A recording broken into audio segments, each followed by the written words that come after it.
ニューチャレンジャーに託す。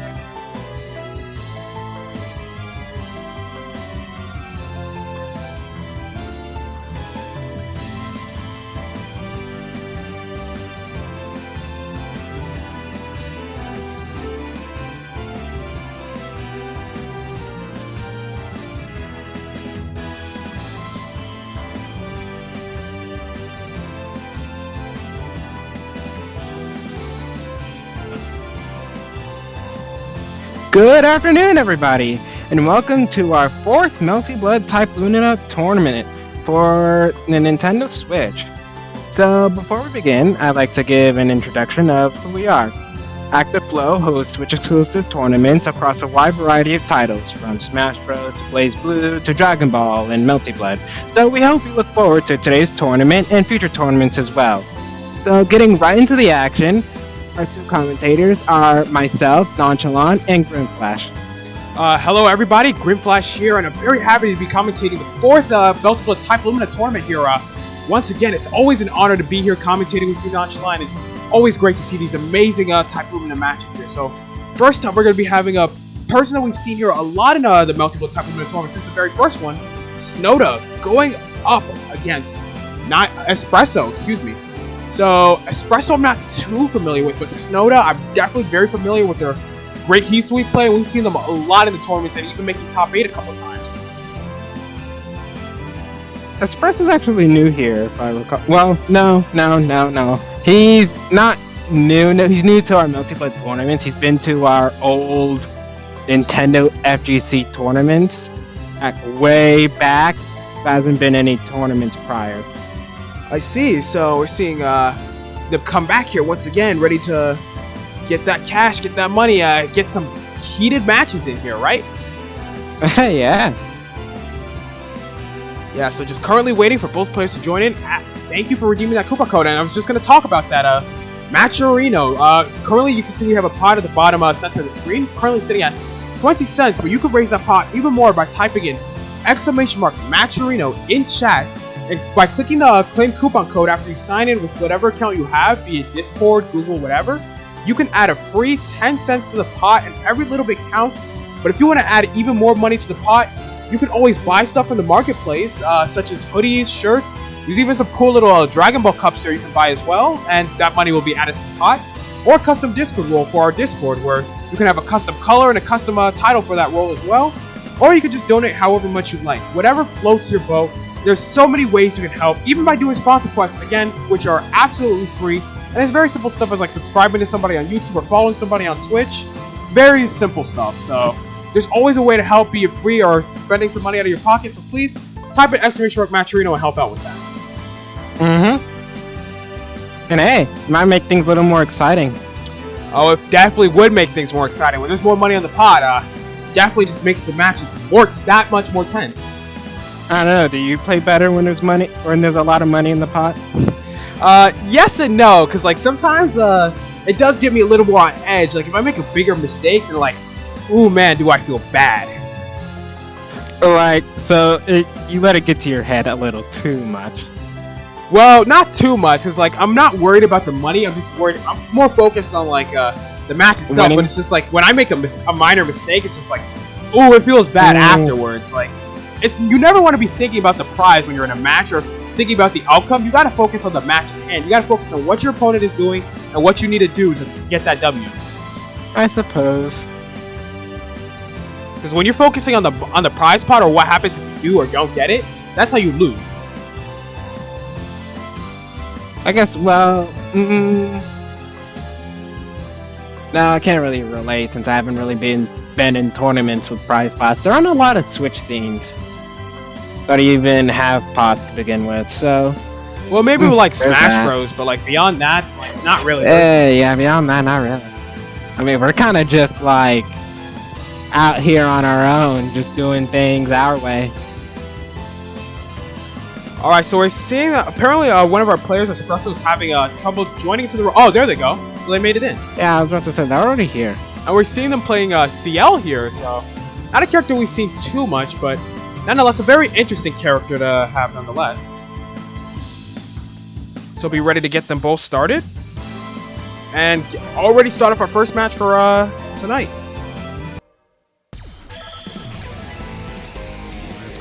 And here we go. We're going to be seeing the CL versus Hisui here. So Snowda is definitely going to have to be very careful with CL's 236C, because if CL has meter, then they could just blow up any zoning that Snowda tries to do with the pots. Well, that's only if they have meter, though. Oh, but getting meter in this game is very easy. You always start with a bar at the start of the match, so it's definitely something that Snowda will have to pay attention to, even at the round start. I suppose so. Will they really be that crazy to just start popping out raw supers? Well, not raw. You want to do it more so on reaction, but... Ooh, there you go. The pot's right there. But already, Espresso going to get this pressure started here. Nice, converting the knockdown off of the keys here. And already having Snowda to the corner here. Nice command grab. Yeah, those dives can be really tricky from CL. She has one that's really fast and is a hit, and another slower one that actually grabs you. So you gotta be on your feet when you're fighting CL. And Snowda did low shield, didn't he? Isn't a dive kick high? No, it's a mid, I believe. Oh, but it got the shield was beaten out because the grab. Yeah, I know that. But I'm saying if it was the dive kick, would that beat shield as well? I believe either shield would work on that, if I'm not mistaken. Noted. Oh, could have convert, just weird positioning. All right, now just gonna go back to zoning with the keys here. Yeah, CL has really good balance of just zoning and also just rushdown as well. But ooh, bad hit confirm, and that's 236C is going to get punished. I'm sorry, but does everyone call them keys? I'm pretty sure they're just swords. No, they're keys, yeah. Both Noel and CL, yeah. Why are they called keys? I don't know. Just is. What do you mean you don't know? Yeah, Just stop asking questions. I need to know. Nah, you need to ask somebody else. Why do you call them keys then? Because that's what the community calls them. Yes. Alright, but here we go. Already Snowda getting the combo here. But nice, the DP reversal here from Espresso. We're going to have the corner here as well. But the shield here. It's going to be a bit of a challenge for Espresso to get out of the corner here. And already getting tagged by the 2C. This could be a lot of damage with Snowda into some very nice Oki here after. You're going to get the air throw. Ooh, tries to shield something. Perhaps a DP. Probably like a reversal, because CL does have a DP. Yeah, CL does have a DP with 2-2B, so Espresso doesn't even have to spend meter to reversal out. But you could always just safe jump it instead. Yeah, because it looked like a safe jump, so I don't know if they were even going to bother trying to DP that. There you go, already Snowda taking their first game here. So already off to a great start. So what do you think Espresso has to do to get a W of their own here? Well, I would say keep Hisui out with the swords, keys, whatever you call them, but then she also has her items, which can be a bit annoying. So maybe it's better to just get in her face and keep her locked down, because CL does have that an option. She can rush down if she wants to. So maybe that'd be a better option instead of sticking to neutral and having this basically scrap out back and forth with these interactions. Yeah, for sure, and hopefully we get to see some of that here in the next match here. Because Hisui doesn't have a reversal, if I recall, right? She does have a level 1 reversal. I'm not exactly. I don't. My memory's kind of hazy on which one it is exactly, but every character has a level 1 reversal except Vlav. Right. Hisui does not have a meterless reversal. That much is true. Yes. But everybody has a level 1 reversal except Vlav, which is important to take into account. So, yeah, I think you'd be better off just keeping Hisui pressured. Alright, so about the keys. So, Nonchalant, you got your answer from Faded here. What? In the game? Yeah, they're black keys. They're called that in the game, but here we go. Okay, so unfortunately, the room crash. We're going to have to go remake that here now. Weird looking keys. I'm going to just put that right now. I always hate when the room crashes that the music just goes out. The music is the best part, too. Yeah, but here we go. We're going to get some nice jams after we get back into the match here. Yeah, jamming to the void of nothingness. Yeah, my favorite song, Nothing. This isn't even the netcode. This is just the room stability. But I don't even think PC has a problems with room stability nearly as bad as this. So it might just be a Switch thing. I don't know. Isn't it still a bit spotty on the PC? Because they haven't gotten any updates regarding it, though. They have gotten a couple updates regarding it. Well, one regarding region locking issues, which were there for some weird reason, which they fixed very fast, luckily. But oh yeah, but that hasn't gotten to consoles yet, right? No, it was never a problem on console. It was only a problem on Steam. I see. Alright, here we go. Off to game 2 here. Oh, and already there's just great JC hitting Espresso there. Hisui's JC is really disjointed. The table does not have a hitbox on it for whatever reason, because she needs it. Oh, clashing with that's gonna be a clash with the Charge 5C, so it is a plus when you charge it, but the clash rooms you get on it just make it really hard to challenge. Nice punish with the keys here. I'm gonna be able to close in here, get a nice combo in. And just locking down here. This is the kind of pressure I'm talking about. Just keep it locked down, make sure she doesn't have momentum to keep pressuring you back. And yeah, for sure. I guess I don't forget in the habit of calling them keys. The key throws is a pretty good option to counter the item throw as well. What a bad whiff here from Espresso. This could be death, but dropping the combo. No. Oh wow, really gonna try and tank that. Ooh, did not jump cancel the Moondrive DP. You can keep yourself safe during a Moondrive DP by jump canceling it.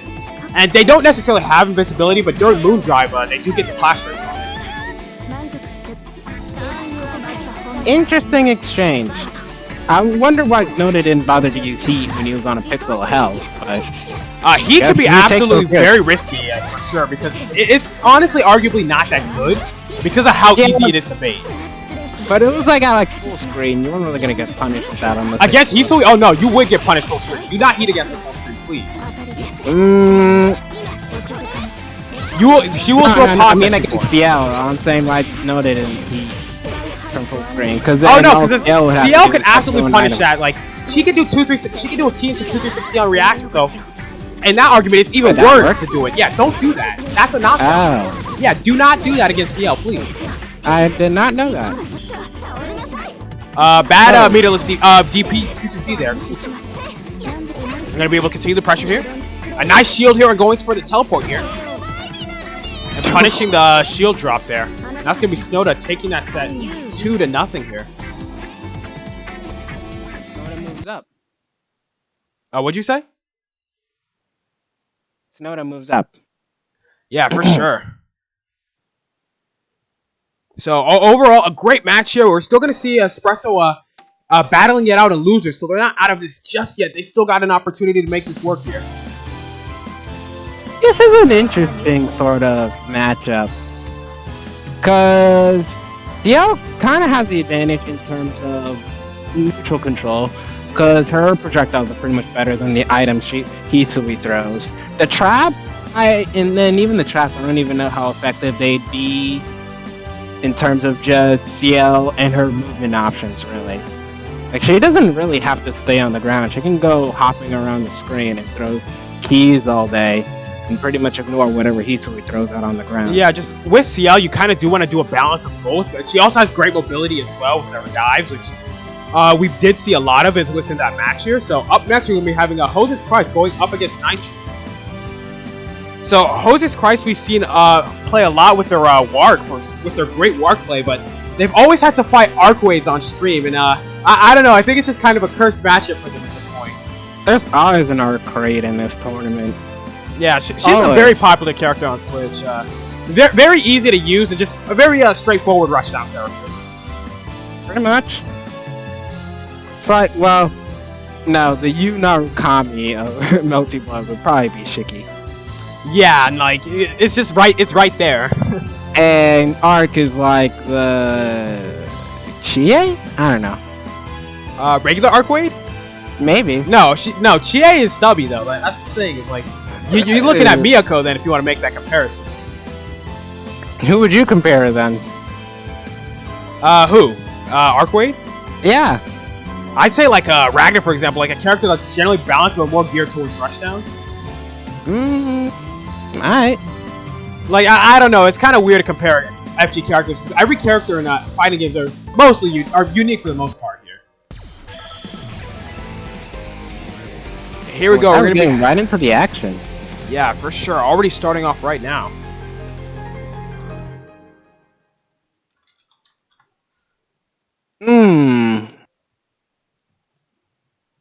How do you think this is gonna play out? Because I don't think zoning's gonna be too prevalent, just with how fast our crew it is. Well, yeah, but like, there's also like the disc that that War can throw back as well. But Jose's will have to be careful when he decides to throw him because CL has a very strong anti-zoning punish tool with 236C. Spend the bar, get a whole knockdown from a full screen away. So already here, just both players getting a feel for each other in the neutral here. But oh, that could have been a great fatal counter, but unfortunately not get conversion. Nice shield here in the punish. Just both players playing very cautiously here. I like to see it like just not making too many risks until they get a better feel for each other here. A nice B plus C follow up by shield here. We're seeing a lot of like safe well, I wouldn't call them safe, but shield cancels out of moves they would normally be punished out of. Ooh, nice 236C punish, and this is gonna be an OTG here, and just getting the meaty throw here, and the 3C on wake up ballsy today, aren't we? Ooh, DPing right to the disco key, but no punish. You can't really DP disco key from Arcwade. You really have to respect it or try to take a gamble and shield it. Nice JC. With that, or just last? Ooh, dropping the extension with the J4BC there. Definitely look for an opportunity to heat it right there. Also going to heat right back, but no punish from Jose's Price. So both players are going to be getting a lot of health back here. Oh, the level 3 and just going to shield it, not taking that chip and getting a great punish here with the B teleport, but not getting a full combo. Ooh, this will kill down. No, I don't think so. Just needs one more mix up. Just both players have been shielding a lot on Wake Up, which you don't really have to commit to because you can always just use the anti-heat OS, which is 2A, then 2B plus D, for example. You can combine D with any other button, it'll still work. But 2A, 2B plus D, that's generally how you want to do it. And you can also bait DPs with that, especially since CL's DP is a frame slower than average.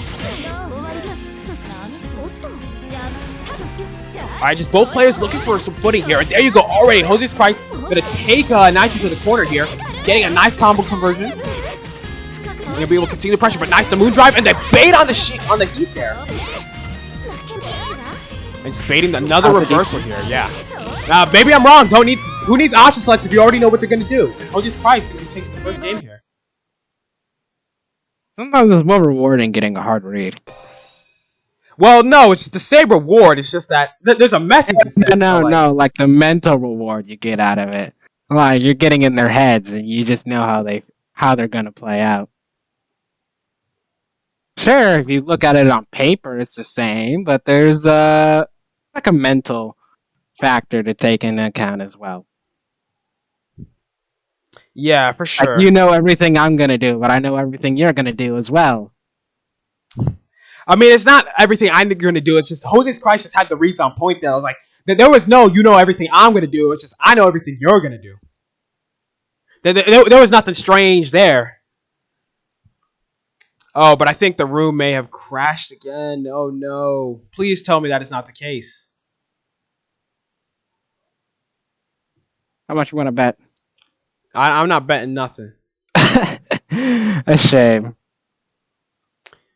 Why don't you place your bet in the Matcherino pot? Which, speaking of which, by typing in !Matcherino, you can add a free 10 cents into the pot by claiming the coupon code, which is very simple to do. All you have to do is sign in with whatever account you got, be it Discord, be it Twitter, be it Discord, be it Google, whatever you got. It'll let you sign in with that, and you can claim the coupon code, add a free 10 cents to the pot. You'd really be helping out, as all the money will be going back to the players, the winners of the tournament.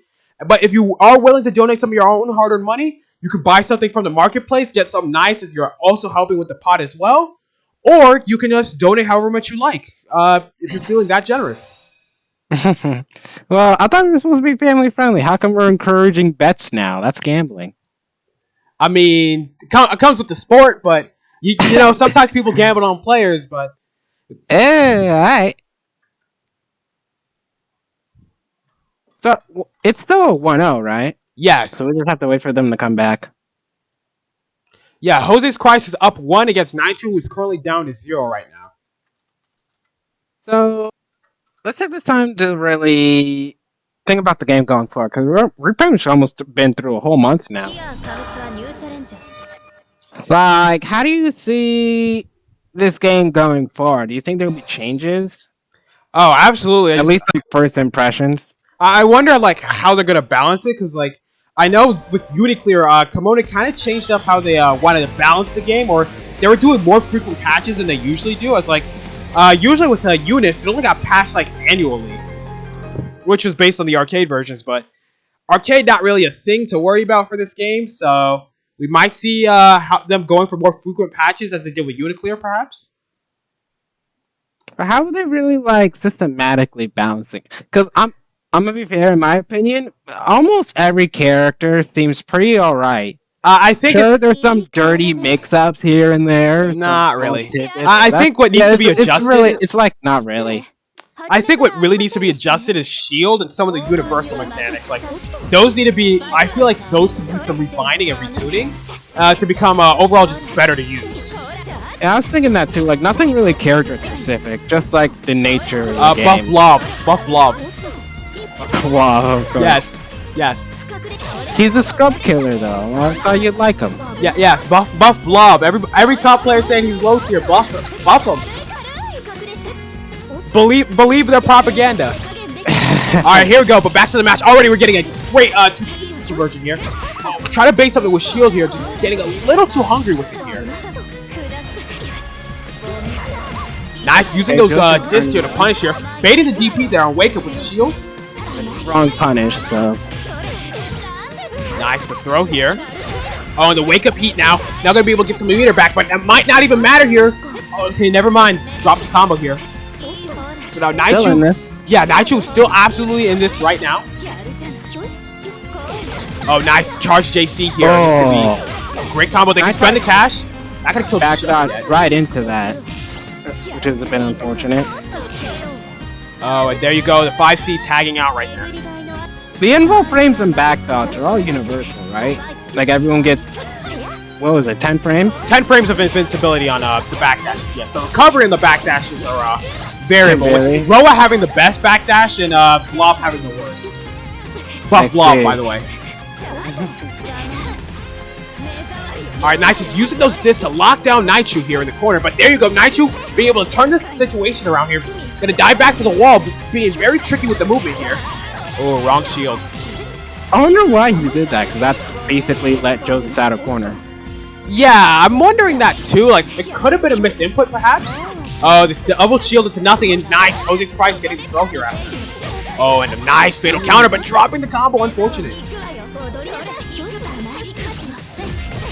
There's the shield punish. Alright, nice. And then Tia with her movement, dodging a lot of the zoning from Joseph. And just, zoning being backwards. able, to just make Jose's crack with the zoning here. Like I said this before, it's not really going to be too much of a zoning game, because I wouldn't say our crew is in the advantage here, just in terms of CL's mobility. She can easily dodge the onion rings. Yeah, both of these characters have a back. pretty good mobility speed, so they really do have a choice in where they want to play. And nice, there's the shield rally right here, getting a BC follow up here, and now gonna be able to start the Oki. But nice, he just did not want to get hit by the dive there. All right, nice backdashing out of the throw here, but already having their back to the corner. Backdashes go really far in this game, but it can also be really risky because, like, you move yourself out to the corner and already Naichu's in a bad spot. Bad time to heat, but not getting punished there. And nice 2-6. Oh, that shield didn't go through. I find it really interesting how Naichu opts to go for the OTG hits after 2-3-6C rather than like going for the Oki after, as you could get a free left-right after there. And that's going to be Jose's Christ taking that match 2-0. I guess that's just preference, whether you want to go for normal meaty than left-right mix. Yeah, of course. The nice thing is that you always have choice, and it just seems that Naichu prefers to take in the bit of extra damage. There's nothing wrong with it, sure. So, Yeah, I mean, I don't really have much to say about this. It was pretty interesting. The zoning was more so in CL's favor. The turns and Joseph had his mix-ups on point, and I'd say that over reliance on the shield from both players. That's what I really feel. Yeah, but I feel like it's that like they want to try and base something with it, which definitely is there. But it's like, if you don't understand the option select, then like you are quite literally flipping coins here when you're doing that. Yeah, so. That's what I was thinking too. Like it's there, it's an option, but just a little too much, in my opinion, because all that really boils down to is the full-on gamble of whether or not they'll actually fall for it. Yeah, for sure, but it's just like really important to understand the anti-heat option select because it is absolutely very strong in this game, especially with how it works on so many DPs as well. It's just like if you want to be able to melee safely, you got to learn that option select. Yeah, because as opposed to just going full force, like all in on a single trick. If it works, which is fine. It's just if it doesn't work, then everything's gone straight down the drain. Yeah, for sure. So now we're just going to be getting the match here right now. So we're going to be having Sim Apes is just a highly aggressive arc weight here. We've seen them a lot. This is going to be regular arc weight, no warks. So regular arc, the rushdown, the simple rushdown character we all know and love. We've seen so many times for multiple players here. Sim Apes definitely being one of the stronger arc weights we've had here in the tournaments. Up against Wowza, who's won a couple of these tournaments themselves. With their amazing Shiki and Hisui play, but it seems like we're going to be seeing their Shiki today.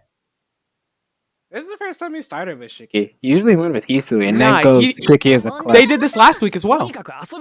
Yeah, but that was during like up all the way into top 8 that Wowza start using his Shiki. Or it might be just because it's arc wave that they prefer to use a Shiki here. Because remember with Yosuro in the couple last tournaments, they switched, they counterpicked Shiki and that's how they won. True. Alright, nice getting the meter DP here. I'm going to be able to start some pressure here. I wouldn't say the game is too matchup dependent though, because the characters are all really... Well, they're unique in their own right, but they're all pretty viable. So no one character I find really oppresses the other. Really what? Oppresses any... Oh, no, there are matches in this game. And Shiki, if you want to say characters oppress others, Shiki kind of just has a really good match. Yeah, I know he's good, but everyone else can still at least put up a fight, as opposed to like say continuing shift and the Tager new. I know, but like that's kind of like what happens with the modern fighting games now. Is like we've come to a point where like there aren't any unviable characters anymore because we know how to design characters to be viable. Alright, nice. The shield whip not being baited here, but already getting tagged here in the corner. Nice air throw here from Wowza. You're gonna get the nice fatal counter, take right back to the corner. You're gonna be stuck here defensively, but great Moondrive DP here from Wowza. You're gonna get a full conversion here as well. Oh, the 236B. Nasty frame trap that button is. That special is, I should say. That's just, you get caught by that, it's a full combo, and it's -2 on block. So even if you block it, there's so much that the Shiki player can do right after. I mean, if you know it's coming, couldn't you just, well, technically on paper, you could just super through it. I mean, if you know what's coming, you can always shield. Like, it is going to be a gap, but it is a frame trap. So, like, your options are not to match. It's either do something invincible, shield it, or respect it. Pretty much. Just knowing how to deal with 236B is going to be really big against the Shiki matchup because you can even use it to whiff punish as well. Same with the 6PC, it's a really great whiff punish. It's something that Shiki is just very good at. Nice getting the safe jump here. And just continuing the pressure with the IAD-JBs here. Just keeping Sim Apes on the defensive here. And nice getting that frame trap here out. Oh, nice tech on the throw. And just continuing the pressure and just Sim Apes faltering here. Not being able to find an opportunity to get out. It's kind of tricky. Well, he can't do his pressure infinitely, that's for sure. But it's most of his pressure is pretty tight, and then there's the frame trap you gotta worry about as well. Yeah, just Shiki arguably has some of the best pressure in the game because he can just bait heat in his block strings by doing nothing. If he does 2A to 5B and you heat there, he can just let the 5B whip recover and shield right after. And the only characters that are capable of doing that are Shiki and really Hisui. Hisui can do it with both 2A 5B and 2A 2B. Where if they're 2B whiffs because you activated heat, they can shield right after. And that's going to be able to continue the pressure here. Oh, there we go. We're able to poke out. Yeah, finally returning back to the neutral here, but might not be enough here because too little, too late. And wowza, taking that set 2-0. The Shiki blender. Yeah, for sure. Like it's not even high lows or nothing. It's just honest mix. We didn't even see the install with the left rights. Honest Shiki mix. So true. And there you go. That's gonna be wowza. Moving on to top 8. So overall, great match. We're gonna be seeing Sim 8 losers still. As this is still winners here. Everybody here that just lost currently, they're still gonna have an opportunity to fight again in losers and get an opportunity to make it to top 8 or make it as far as they can go. So I wanted to talk to you again about the whole evolution of how fighting games are becoming more, how do you say, balanced. But would you contribute that to the simplification of fighting games, or just the focus, the shift towards having specialized character by character matchups? It's more specialized to who's more knowledgeable about system mechanics. I don't really think it's either of that. It's really just like, it's really system mechanics. It's just like being able to, system mechanics are there to make sure that no character goes unviable. Something that every character has to level out the playing field, and then how you differentiate characters afterwards based on that. Yeah, and then it's like, and it's also like, we also just come to a point where like we understand it's like what makes a character unviable, why, and it's just what you need to do to make sure that they can be on a level playing ground. Because like we all know that no characters are going to be evenly balanced, or like per se, like no roster is going to be perfectly balanced. But like making sure that everybody can play and like everybody has a chance to win, that's what matters. Even if it's going to be harder for one person. I suppose so, because I want to make an example towards, say, like BlazBlue Central Fiction. That game is pretty heavy on a character by character basis. It's like, say for example, it has its mechanics, don't get me wrong, but if you're going to do something like a Terami versus 9 matchup, that's a terrible uphill battle, especially for the Terami player. Well, yeah, Terami's just not good, but yeah, there's still an opportunity for them. We've seen players like Fame96 for PBCF. Yeah, there's an opportunity, but it's a really, really hard fight. And not everyone is a Fame96. Yeah, but still, just like you can be if you put in the work and grind. Alright, so up next here we're going to be having Sample going up against Ratsilk here. So Ratsilk won our last tournament here, and they're going to be going character they haven't played last tournament with Akiha. So this is going to be very interesting, which reminds me, we saw a lot of Akihas the first week we ran these tournaments. Yeah, they started to dwindle down though, because most of the Akiha players changed, right? Yeah. Seeing a lot more Miyako players though. We used to not seeing it during the first 3 tournaments actually. Oh, the cross up. Just speaking of Miyako here, she lacks range on her buttons, but she can be very scary up close. She's very hard to block with her cross up 226B, which we just saw there earlier, or 623B, which is the same side, but it's also an overhead that's really hard to see. And honestly, does not look like one. Like the Azrael of BlazBlue. Oh, Azrael's got range though. He got 5C. Like he doesn't rely on pokes or anything like that, but he's got range. Like Miyako, she's stubby. She needs to get in. Oh, nice. The mood drive counter here. We're going to get the shield here, and this is going to be a great knockdown. Quintessential for Sample here to get. Oh, getting grabbed from the shield here. And nice. Ratsilk able to end that pretty cleanly here.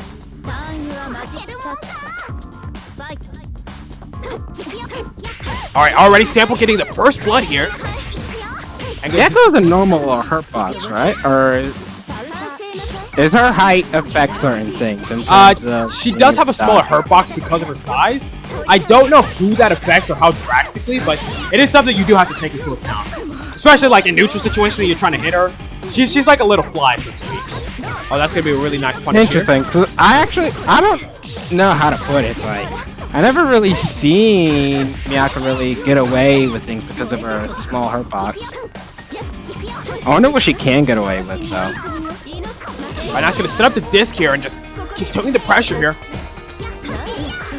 Nice, the 623B here. That is an overhead, mind you. Like, it doesn't look like it, but it is. Yeah. Oh, I did not block that. That looked like it was gonna cross up, but it didn't. And there you go, Sample taking a round for themselves here.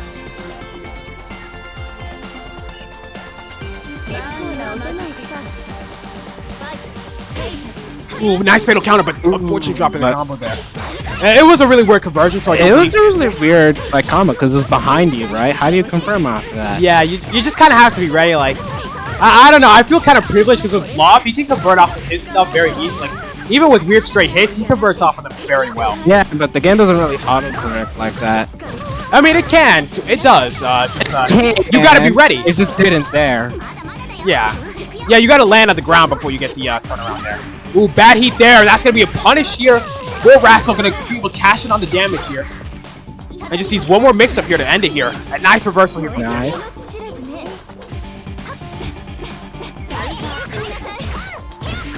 That's gonna hurt. Counter hit. Yeah.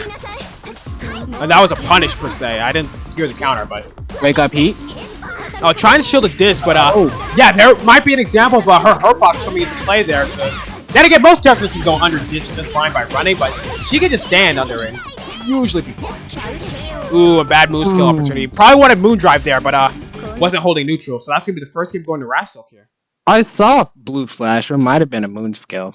Yeah, it was a moon skill. It's just that maybe they wanted moon drive instead, because like you have to when you want to do moon drive, you have to press 5 BC. Yes, Terabyte, and I am of Law of Me. That is correct. I am base. Thank you. Wait, wouldn't you still get hurt though if you moon drive and then moon skill and it clashes? Well, no, it's clash, not garnet. If you So do you don't moon, get chip no, if you damage. activate moon drive, you get some invincibility. Yeah. But I'm saying if you do a moon skill after that, it's clash frames, right? Not armor frames. You don't get chip damage from it. I believe you do take some like chip from it. I'm not exactly sure. I'll try to pay attention to that if that situation comes up. But here we go. I'll pay attention to. Ooh, Rassil dropping the combo here. Oh dang! I think they just lost some recoverable health here from Rassil. I think that's what happened here. I wasn't looking at that class situation there, but Mike's knew what you were talking about. Alright, but here we go. Gonna get the IAD here. It's gonna be some nice damage here. Hopefully to a knockdown, but unfortunately drops the combo. And the heat opportunity for Rassil to get some of that health back. Like, might not matter here. Sample can secure the deal here. A nice IAD JC. Good stuff. Good stuff. Thank you, Trip, for redeeming that coupon code for the matcherino. And already just got stuck blocking here, and already Rassil just pushing Sample to a corner here.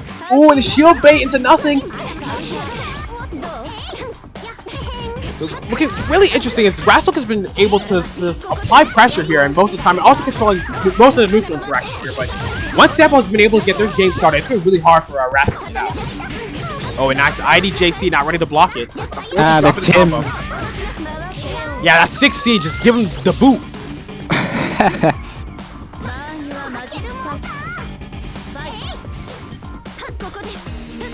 Oh, the clash here. I'm going to be winning out here. Not getting a full combo, but here we go. Now Rassil able to get something started.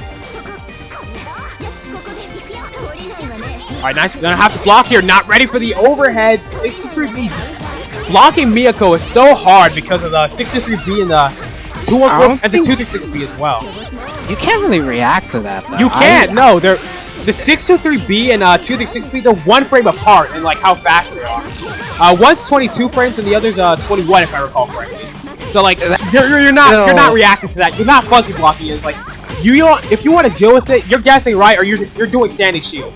Yeah, but that's like 2 extra frames from like a Ragnar Gauntlet Hades, and no one reacts to that either. Wow, what a shield and blood heat! And no matter where you are, that's gonna be punished here. And it's gonna be Sample taking the game right here, just from a fatal mistake from Ratsilk here.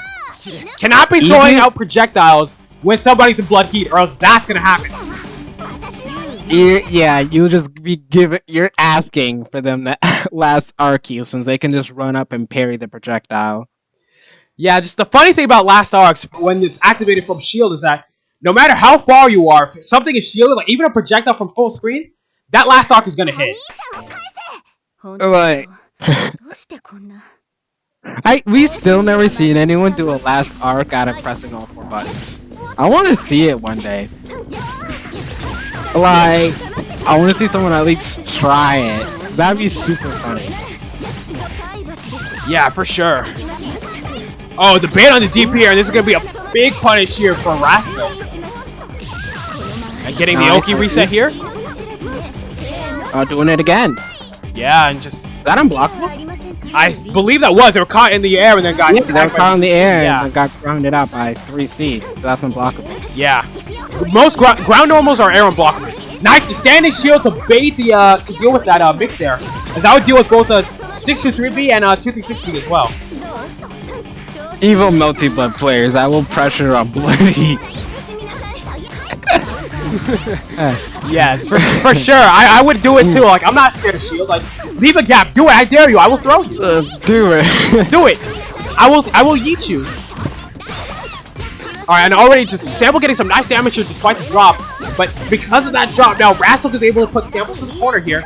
Bait the super reversal, but gonna push him out far enough here. That's super safe. That pushed her out pretty far. Yeah, I don't think it's invincible, but I didn't see if it was. I need my memory's a little hazy on which one of her specials are invincible. I think 623C is invincible. I know that much. Alright, health lead looking very great for Sample here, so gonna be able to get the cross up here. Oh, and the clash with the move skill here, able to stay safe. Oh, and there you go, Sample able to take a round for themselves here. Man, this has been a really close set. Yeah, for sure. Sample's been doing a really great job at applying pressure on Ratso. And Ratso knows what he's doing too with his setup and his combos. Like that unblockable setup is not clean.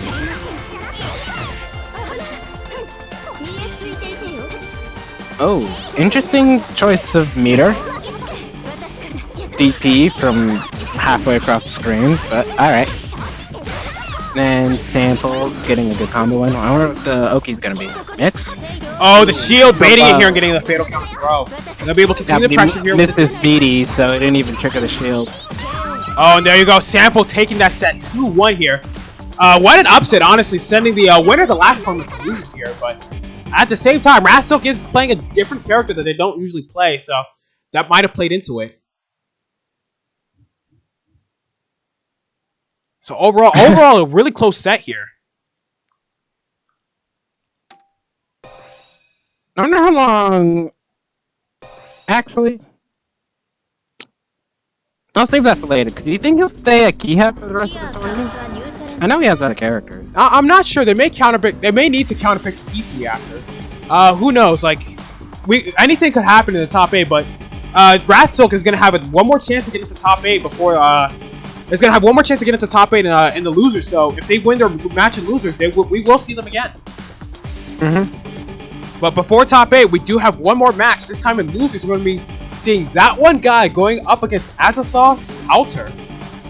So that one guy we've seen before playing Roa last time we saw them with really nice... He's one of our few resident Roa players on the Switch. Yeah, we really don't see a lot of Roas on Switch. Like, there's a joke that week 1, they were all trapped in training mode prison, flabbing that flow cancel glitch stuff and the like. I mean, now they're starting to come out the woodworks. Because we had, by the time that one guy came to our tournaments, we had 2 Roa players, him being the main Roa player. And Succulent making it higher. Succulent changing to Roa last minute just to ditto him. Now, and also Succulent also played Roa in Grand Finals when they lost to Ratsilk. Yeah, but that was also in the same tournament that one guy was in. Yeah. So as we get this match started, reminder, we do have a matcherino. We're currently sitting at 30 cents in the pot. We currently have 30 cents in the pot, but you can add even more absolutely for free by typing in !matcherino and claiming the coupon code.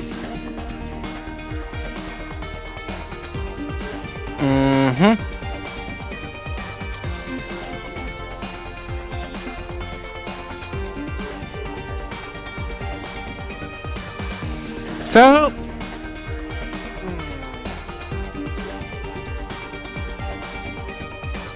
this might be a difficult matchup.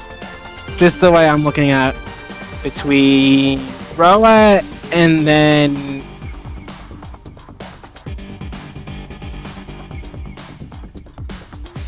I don't think Ultra's gonna be able to play the game.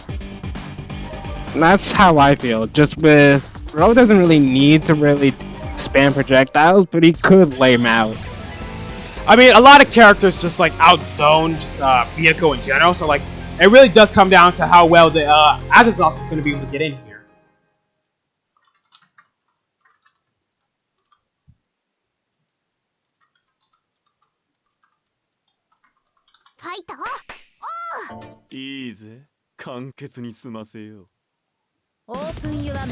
So already getting the match started here.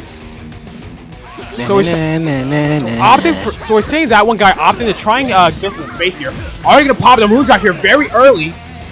Definitely gonna want to go back to zoning with the needles really quickly before Azazoth can get in here.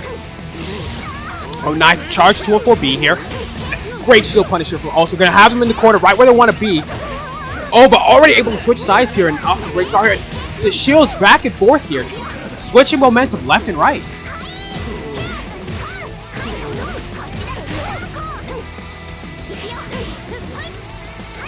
Alright, now just backing off here. Now an opportunity for them to space zone, but nice 2-2-C there.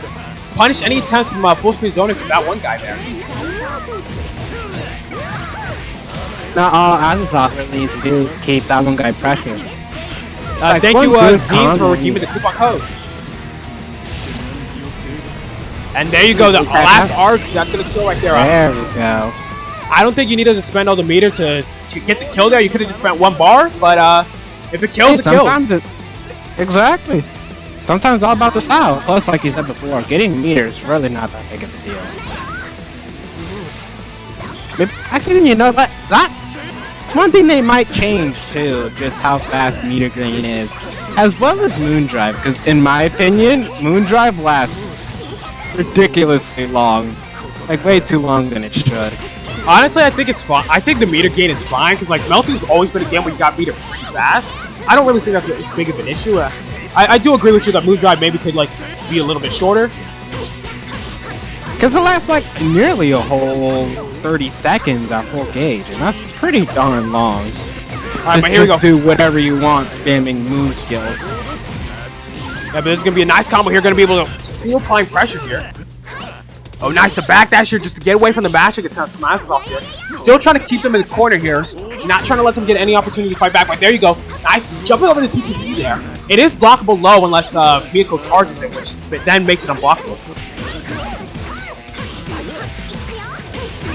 And that'll take out the round.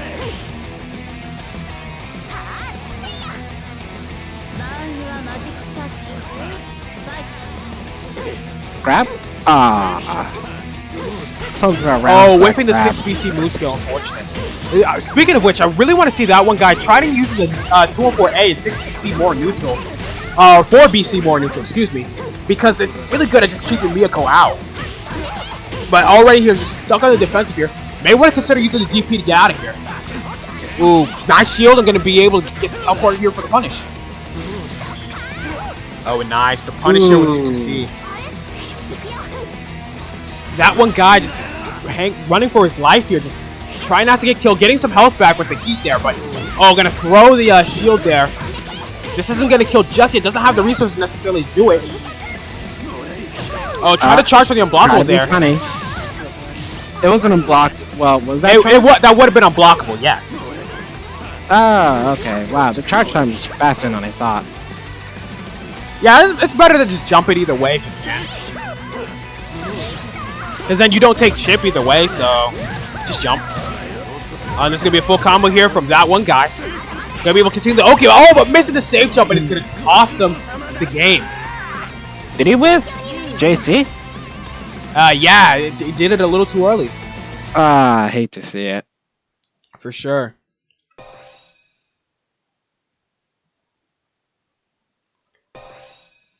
Alright, so off to the next match here. Definitely want to see that one guy opting to try and zone out Azazoth here even more often, like definitely have to be using those 2 and 4As, those 2 and 4Bs, and this 4BC. You got to be using those moon skills. And, you got to be using that moon skill and needles in general, just zoning Miko out, or else once she gets in, it's going to be a hell of a time to get her off. And when she is on, you use the DP. You got one. What was that Miyako's elbow dive? I don't know if we saw it, but it had a hitbox behind her for some reason. Yeah, it has a cross-up hitbox because she needs it. Ew. Why? She needs it. You're gonna say... You're gonna say that for everything, aren't you? She needs it. She needs it. Okay, this is gonna be a nice shield here, and punishing with the fatal counter on the stand shield there. Whoa, you do have to shield correctly when you're shielding on the ground. If it's a overhead, you gotta shield standing, or if it's a low, you gotta shield low. I saw what he was trying to do. That one guy was just a little off from getting the unblockable setup. We will still be able to keep up pressure anyway, so it is what it is. Yeah, and able to take a round here as well, so already off to a great start here. Strong counter hit starter. Throwing into corner. Empty jump into low. Oh, went for the JC there. I'm going to bait the stand shield, so I don't know if that was intentional or not, but it definitely worked out for that one guy here.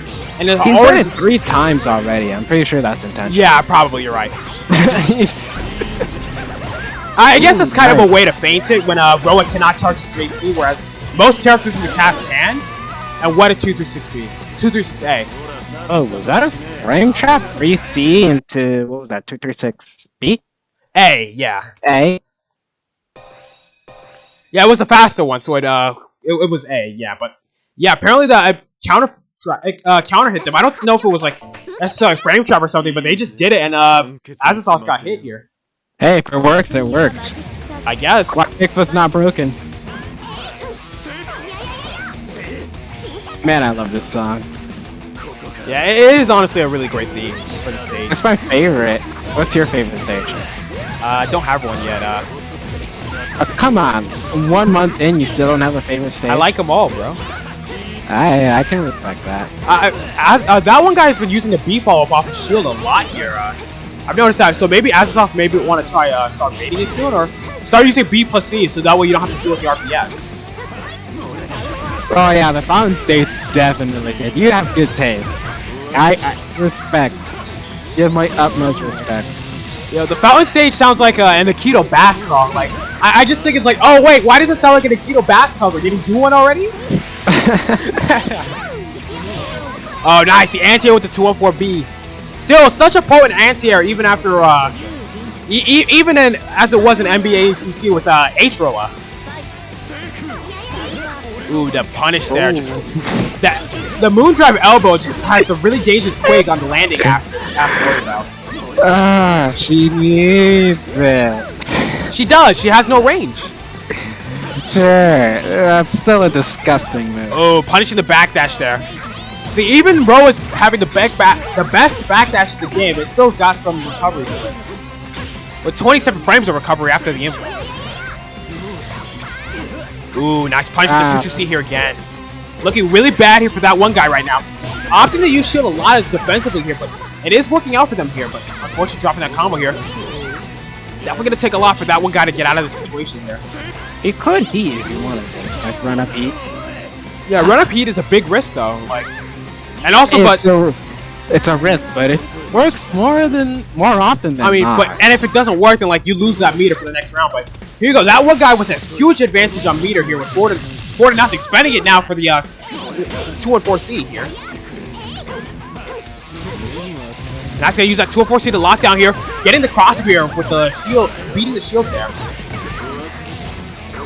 Now it's gonna be an opportunity for that one guy to apply pressure, but already getting tagged away because already just that one guy might just take this match here. No, he's still alive. Yeah, but there you go. Charge 2-4B, yeah, that's all they needed. The exact same anti-air. It's such a it's a really solid anti-air. True.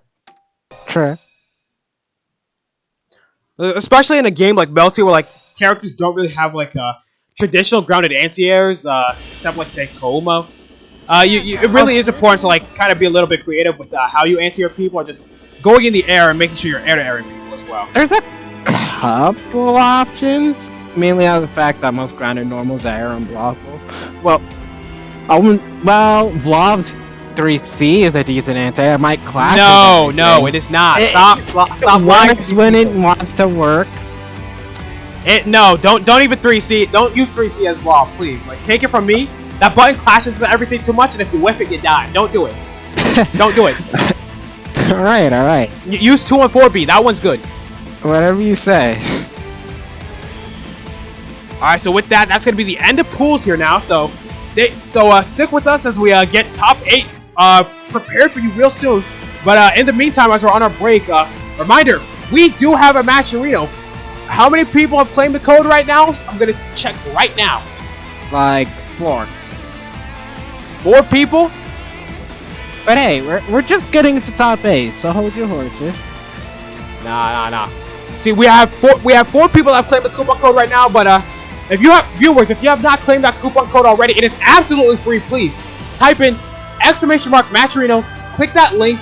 You can log in with whatever account you got, be it battle.net, whatever that is, Facebook, Google, YouTube, Twitch, Twitter, Discord, Microsoft, Line, any of those accounts you have, you can easily just log in with those accounts, and then after that, you can go to the activity section on the right-hand side of the screen if you're on desktop, and then you can just click claim the coupon code, and you add a free 10 cents to the pot. Every little bit counts, so please go on ahead, claim that coupon code, and we'll be right back with you with top 8 for our Melty Blood Type Lumina Tournament number 4. And be right back. And we're not going anywhere just yet.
And we're back, starting off with our top 8 for our fourth Melty Blood tournament. So, Grim, show us the bracket, please.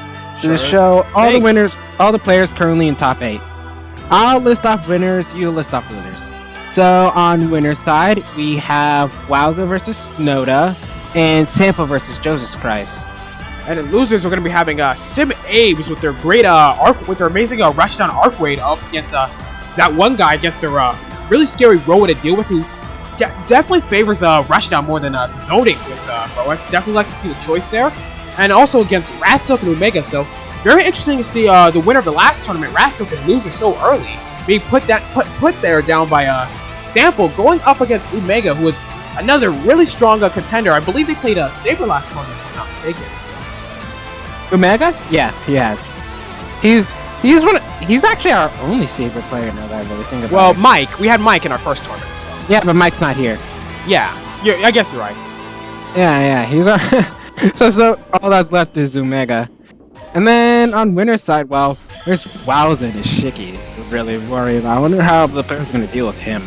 Yeah, but speaking of Shiki here, we're already going to be seeing Wowza Shiki here going up against Hisu here. So Wowza did used to play Shiki before, so this is kind of looking like a betrayal here. Like a reverse team kill, you betrayed the Hisui race here. Like, he started playing Shiki since last tournament. He hasn't played... 2 tournament, the second tournament, yeah. The second one, too? I believe, yeah. Or the second or third, it was one of those. Yeah. Even so, out of the oven Shiki is... It's a monster. For sure, and already going to be able to get some nice pressure here started. I'm just going to clash right through the pots here with a 6v3. It is such a good moon skill with how far it reaches. Why? Why is that a thing? And he needs it. Everyone needs it. No, don't even say. Oh, nice. The IDJC to bait the 2C poke there from Snowda. And this could be death, but oh! Drops the combo, but still getting the hit there with the super. It's like yang. Oh, I gotta calm down. I gotta catch my breath. Oh, the bait on the shield there. Gonna continue the pressure. Okay, gonna be able to get a combo here.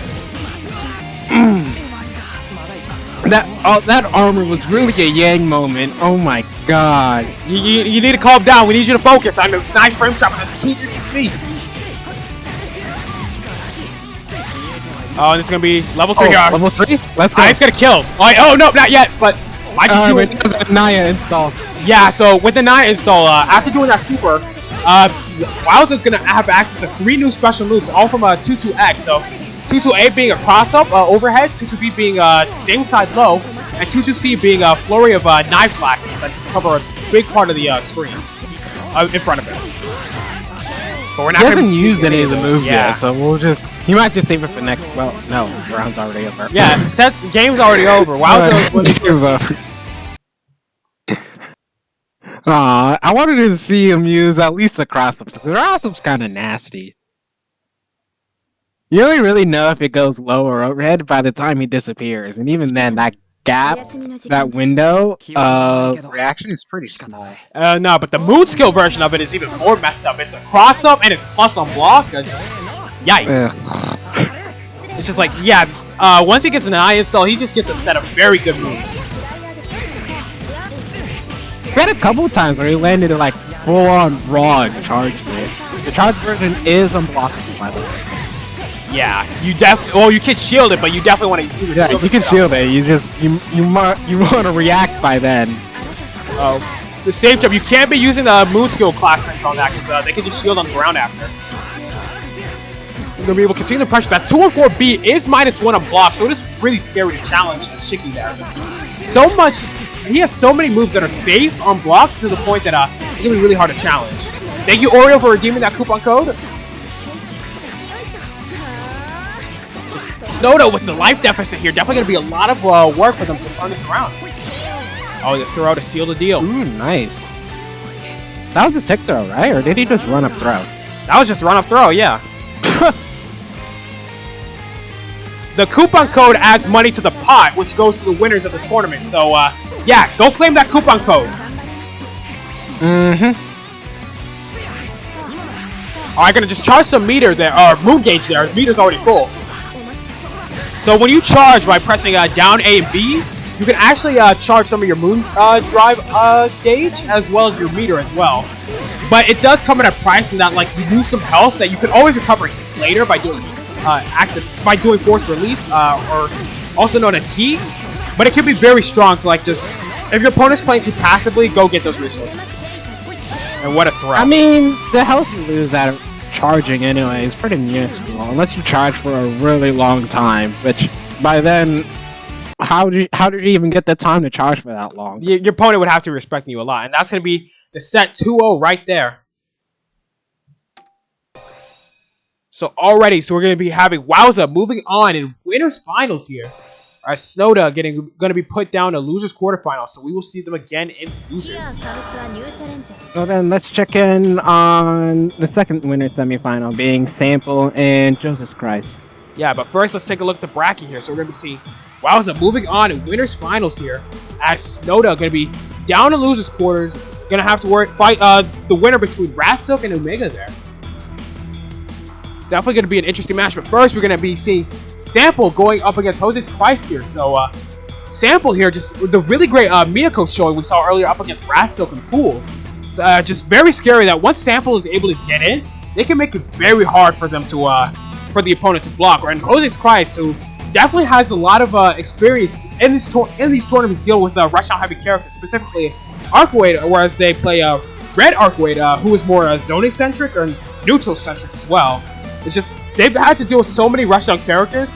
I wonder if Jose's Christ will be ready to deal with Sample's amazing rushdown here as well. You know, I gotta commend Sample, because he's been in actually all of our previous multi-blood tournaments. This is the first time he's been in top 8 too, so I'm kind of cheering I think for this him. is their second time actually. Sample? Nah. Yes. No, Sample, yes, you're right. I thought you meant Jose's Christ. Yeah. No. Sample. Like, he's made it pretty far after just a month of training. Yeah, for sure. Just grinding the game for so long. I see them asking for matches so many times in our Discord, and you can see the work paying off.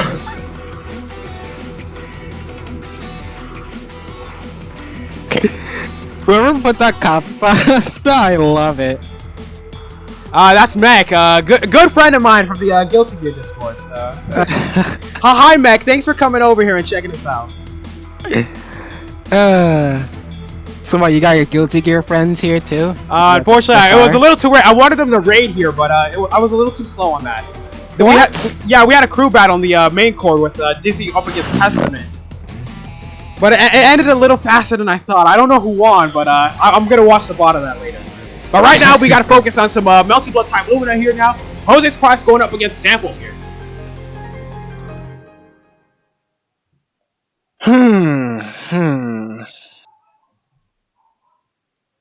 I don't know how much Jose knows about the Miyako matchup. Well, again, it's just like, it may just come down to like keeping her out. That's really the most important part, because Miyako just really does not possess any range at all, so... It's true, but this is the first time I've actually seen Jose's fight someone that wasn't an art crewed. Well, on stream anyway, that is. It's just... It's a cursed matchup for Jose's Christ, so what a throw! Just beating up the there. I don't even know what it is. It would have beaten both, to be honest, but... There you go, getting crossed up here, already in a bad spot defensively. You're gonna get the safe jump here, or don't even opt for it, just goes for the IDJC. Oh, IDJCs again. Wow, that stole corner after Joseph did what? Yeah, that throw moved Jose's Christ forward and made it cross up. Oh, the jab there. Punish. Taking it out. Does Miyako have a cross-up jump-in? Have a what? Cross-up jump-in. Like no. Like her... Not even her JV? It looks like it would hit behind her. Well, maybe the elbow slam, but like that's not a jump-in, that's a special. Yeah, I guess so. I guess that's just... Oh no, JB crosses up, right. Yeah, that's what I was saying. Like, maybe the JB, because it looks like it would. Yeah, I'm forgetting. I don't play Miyako. It's just like, I just bullied them on rank, because like, not a lot of them are very good on rank, to be real with you. So, seeing a good Miyako is always a treat. Alright, there you go. The IDJC just getting counter hit by it. Gotta block fellas on wake up. Can't be mashing. And what a mash there, speaking of which.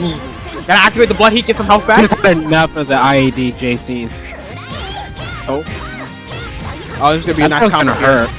Not comboing into the last arc. Very interesting. Yeah, this is one of the few characters that can come off a grab too, which is really, I'd say, advantageous considering how the whole system mechanics are around shield. Grabs are the only thing that universally beat shield. So if you have characters with strong grabs and can get good damage off of grabs, you already have that sort of advantage because then you can punish them harder for making bad shields. Yeah, but I guess like Koma's better at it because like his grabs actually hurt. He's the best at it. Or if you get grabbed by 204, hey, that's 4-way mix. yeah. And then like her crew can combo off for grab too, in corner. Yeah, both the Arcways can.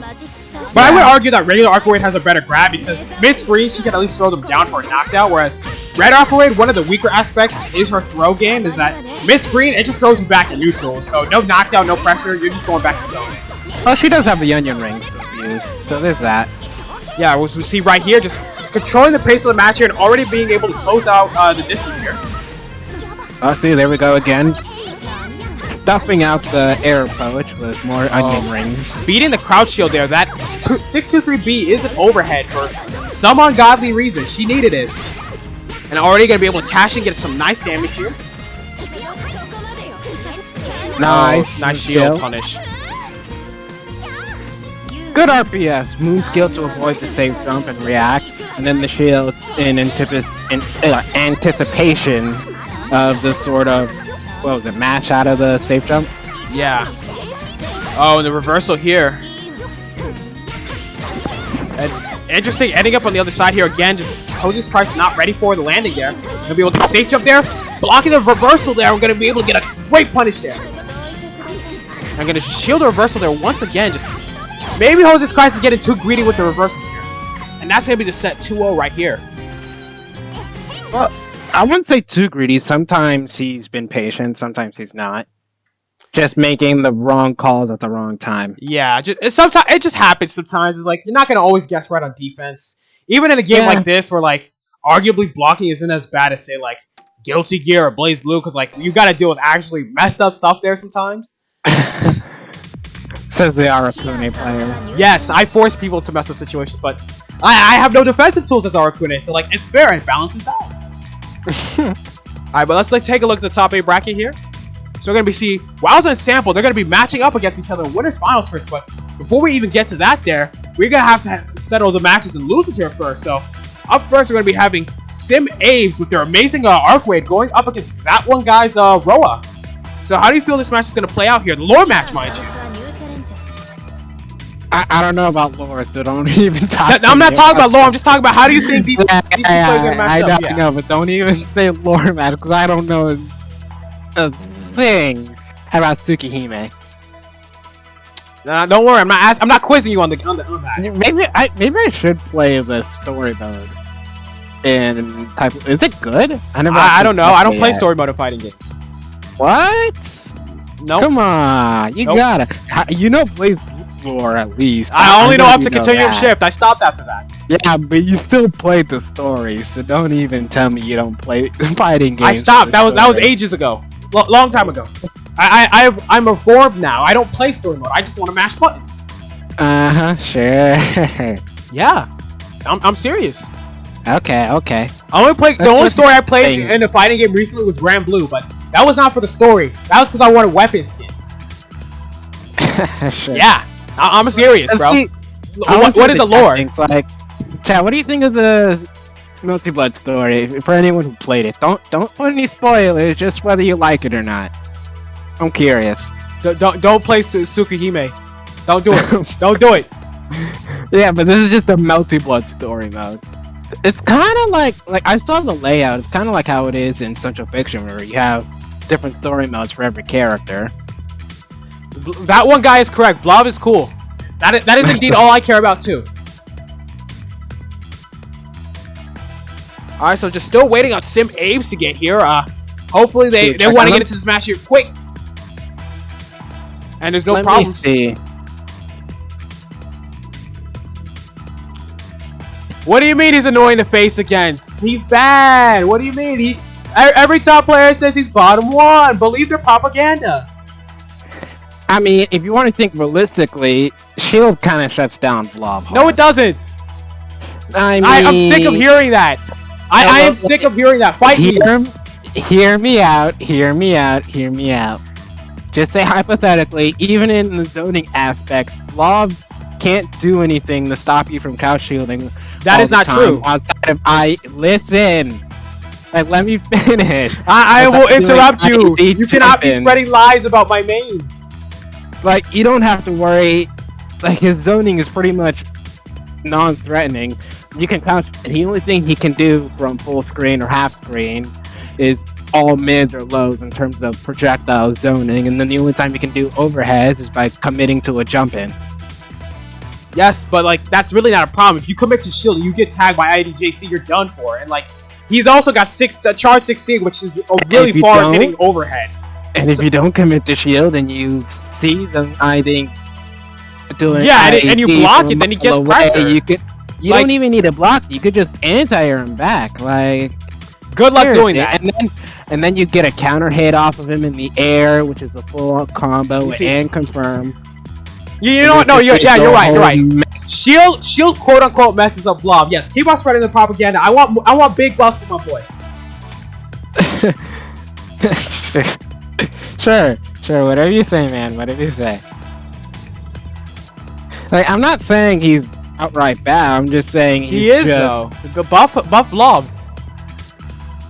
I'm just saying he doesn't have a lot of options to defeat certain playstyles. I mean, but like he also doesn't have to IDJC. He just let him out of Love player. No, but here there's nothing you can really do about it. He doesn't have to IDJC. Let me talk!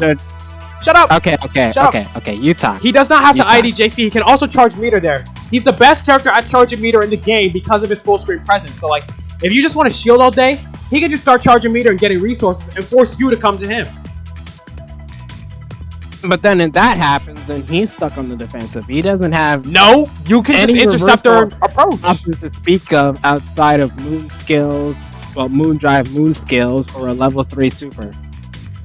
Bro, if you charge a meter, you can intercept their approach. You can always cancel a charge into any other attack. Like even if no. I'm saying when you put Blob on the defensive, he doesn't have a lot of defensive options to really work with. Yeah, you're right. His defensive options are kind of not great. His bear is worse than the rest of the cast because his buttons are a lot slower, and also he just does not have a level 1 invincible reversal, let alone a meterless one at that. So like, if you want to get out, you're working for it, or you're using universal mechanics. Exactly. He can't mash out. His buttons are too slow. Well, he can mash out. It's just a lot harder. Depends on the setup, really. Like, he definitely isn't going to match out a Shiki pressure. That's just impossible. No, he can. It's just, again, really hard to. It's not impossible. Like, I've mashed against Shiki pressure. Like, I fought Fame on ranked. I've been able to get out of his pressure sometimes. Have I won that set against him as a Shiki? No, I beat his Blob though.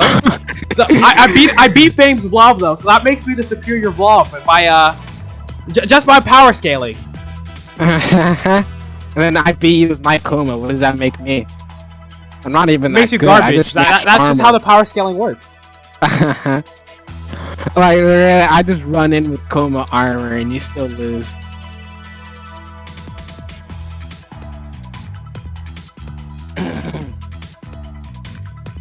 So still not seeing Sim Abe's here, or not sure if something's going on. Can we contact him again? It says he's online. Maybe we could just run another match instead. Oh, there we go. Oh. Alright, so finally Sim Abe's is here. Enough of us talking and rambling. We'll finally get this match started here. It was a good chat. No, it wasn't.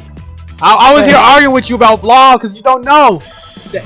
The people don't know. What I'm talking about. At least I know my care. You don't know vlog though, like I do. Now, don't disrespect my son ever again. Your son? Yeah. How down bad are you? What do you mean down bad? The hell? I ain't horny. He's just my son. You're just a vlog loyalist. Come on, play a different character. No. Why don't you? Worth a shot. Alright, but here we go. Getting this match started here. I still don't know. Oh. Starting off strong with a counter hit. And already getting a nice combo here. Just spending the double jump here. You do lose out on the Okizeme after, so maybe you don't want to do that, but that one guy opted to get more damage here. Might just work out here, perhaps. Oh, and nice conversion here with the charge 214 B. Well, I think it was just like an autopilot, because whether they got hit by it or blocked, he would have just jumped super anyway and then go for air unblockable. Well, I don't think you would have get an air unblockable that far, perhaps, but like you would still be able to continue your pressure. He was pretty close. He was probably able to run in 3C. He almost did it last time. All right, and there you go. That one guy taking the first round here. That was a fast round. All right, so after round 2 here, just that one guy backing up, but not necessarily going for any needles or trying to zone out Sim Apes here. So like, one advantage that that one guy does have here is that they could use the needles in zone here. There you go, using those charge needles there, trying to keep out Sim Apes here, but already Sim Apes able to get in that one guy's face here so fast.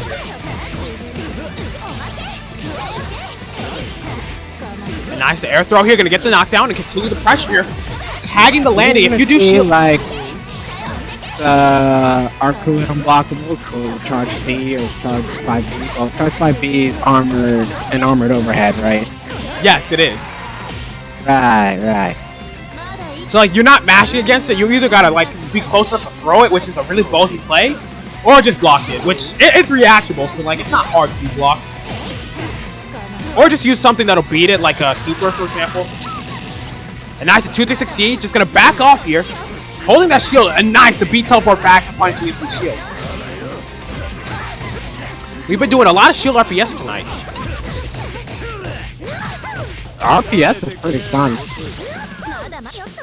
Like, imagine doing safe things like shield into BC, L. I mean, it's not even safe. Like, it can be punished. If you instant shield the BC follow-up, the opponent can just BC right back, and that's a punish. Assuming they have resources. Oh yeah, true. You do need to spend the resources to be able to get that punish. You're right.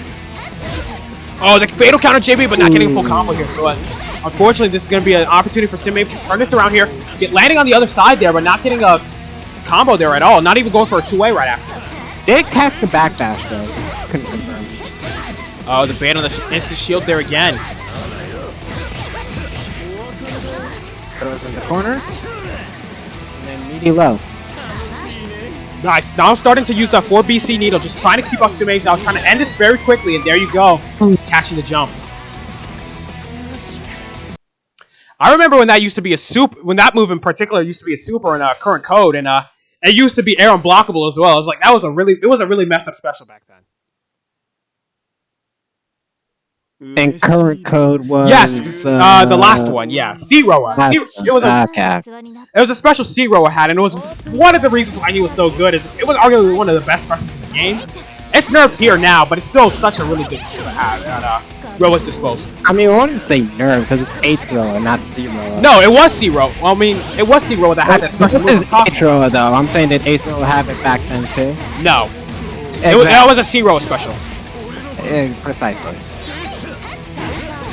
Ooh, getting tagged there. Got hit by the charge. And this is death here. Just needs to spend the super or don't even need it. That's why you gotta be careful with throwing out charge moves out in neutral. So much as one little tap and you get counter hit. It's like the case with like Coma players too. They really love their charge JC. It's an armored jump in, so I can't really blame them, but one air-to-air interaction with the jab, you get counter hit out of the air, and then they get a full confirm, and you get a lot of damage. It's just really risky for what it's worth. Yeah, I mean, yeah, but it can be really hard to deal with like Coma's JC charge, for example. Like you really gotta like air throw it or just deal with it early. You can't just throw it out willy-nilly and expect nothing to happen. All right, nice cross up here. I'm just gonna be able to get a nice air throw combo here, saving that double jump, but not going for the safe jump there, unfortunately. I guess Roa's safe jump after air throw is a little bit harder to do because you have to time your instant air dash after by jump canceling after, because you can't instantly air dash after air throw. You have to jump first. So what players do is that they just do 9 and then they instantly air dash right after. Oh, this is gonna kill right there. Man, Sim Apes could have killed if he didn't drop the combo. Yeah, And he had all unfortunate. the meter to cash out. Drops can be devastating in any fighting game, really. It's like, if you drop it, you don't get the kill, it could just be instantly turned around on you like that. And we've all been there, like, we drop a combo we need to win and then we lose after, it feels bad. But still, there's another round for Sim Ames to turn this around, so not out of it just yet here. Ooh, nice DP getting out of there. I'm gonna just air throw right back. Attack from Marco. That's 2 and 4 special, right? That's 2 and 4X for Arcwade, right? Yeah, that's what I think it is. Yeah, and that's gonna be silly. The perfect there for Sim Ames and gonna be able to tie out this match 1-1 here. So we're gonna be seeing both players sticking with the characters here. Of course, Sim Ames is character locked, but that one guy did have the opportunity to counter it, but they are confident in their Roa here. I don't think he's played anyone other than Roa. That's the thing. Does he know? I don't think so. Yeah, hey, wait. I remember in chat he said he knew like a couple of the characters, but he didn't know better. They're worse than his Roa. Yeah, probably that's it. So like, yeah, he's probably gonna stick it out with Roa all the way through the tournament.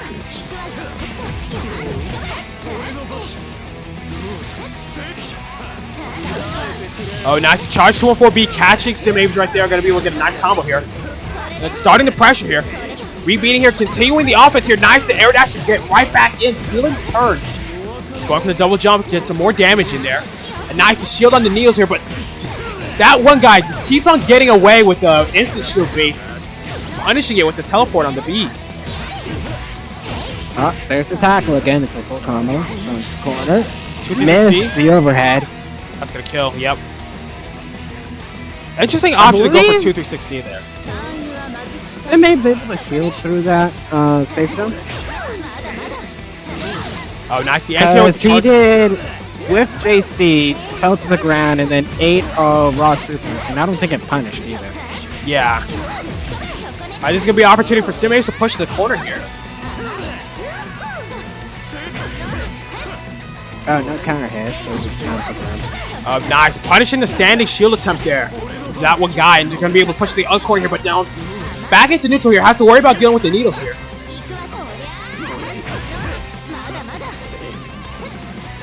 Just both players playing very cautiously in neutral here, but wow, what a great air with the JB. Just both the Arcwade and Red Arcwade have really great air-to-air buttons, especially with that JB in particular.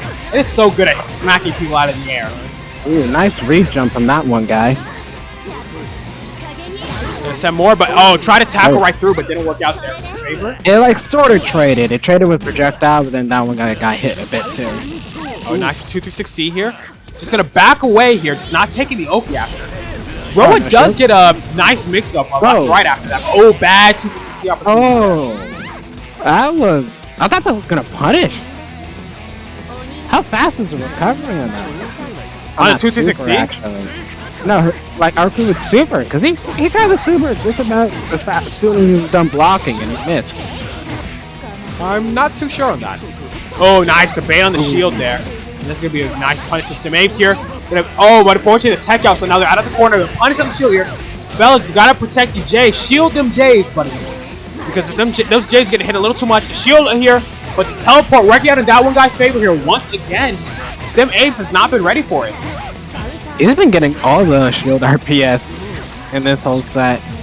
Yeah, it's very important to mix up what options you do. You can't just be playing the same options every time, or else you're going to get killed during the shield RPS situations. Oh, try to clash through, but didn't work out there. And that's going to be that one guy winning 2-1, moving on to losers bracket.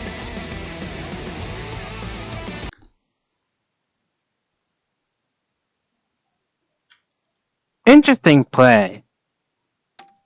I wonder what they were thinking during the sort of like the few seconds of intermediary when they were just both players backing off, just trying to get a sense of neutral. Were they trying to close in? Well, I don't think Sim Ames had the option. He didn't have the option to the zone, so he was probably just trying to dash in with an attack, while also not running into a projectile head on. Well, the thing is that with that one guy, we know that we don't really like to opt to zone, so to speak. It's like Roa is definitely capable of doing it, but Ro was definitely capable of doing it, but it didn't seem like they really needed to there. Like, they were able to just close the distance there, continue the pressure. Once they locked down with 2 and 4C, they just ran in and started their own game. I suppose. Yeah, I'm pretty sure that super was punishable, that one guy. Then you were just too late on the punish. It shouldn't be safe. You're just late on the punish. Yeah, it was Arcwade's last arc, right? I need to check the frame data. Not our last arc, just our level 3. Yeah. Oh yeah, no. Arc Yeah. It's not safe. You're just really late on the punish for some reason.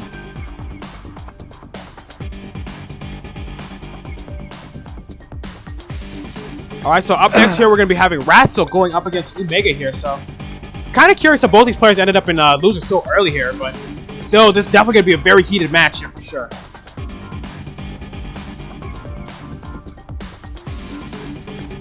So before we get this match started, reminder, we do have a match arena. We're currently sitting at 60 cents in the pot. If you have not done so already, be sure to type in !match arena and go and claim the coupon code. The money claimed for the coupon code will be added to the pot. So please go on ahead and do that, as that pot money does go to the winners of the tournament.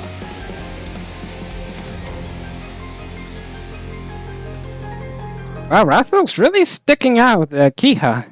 I guess they must have switched mains sometime at one point. I remember fighting them on PC. They were playing Hisui, so I don't know what made them switch.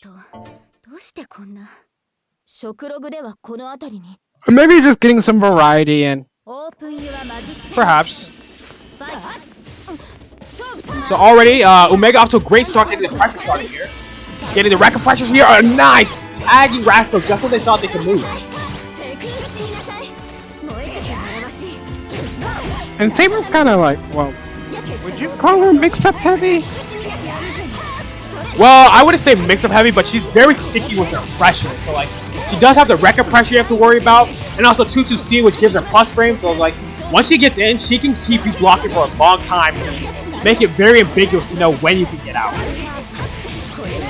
Just that the issue is getting in here first. Like, she does have some pretty solid pokes, but it definitely does take a bit of work to do it.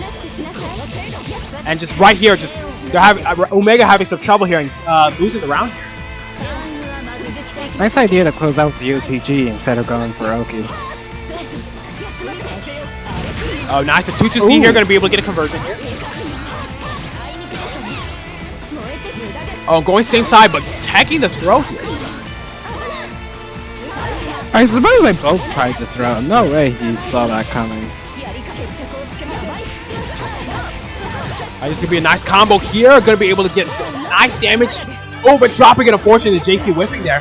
And now this is time for Omega to start the pressure here.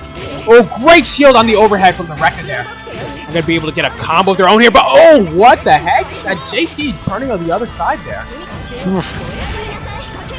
I'm going to be real with you. I wouldn't really blame Ratzel for some of the drop combos, because for the most part, you have to charge a lot of her moves just to get the confirms to go how you want them to. Like, if you go a little too slow or a little too fast, the whole thing just messes up. I don't think it's that strict. I don't know. I don't do Akiha combos. But there you go. Ratzel taking the first game here.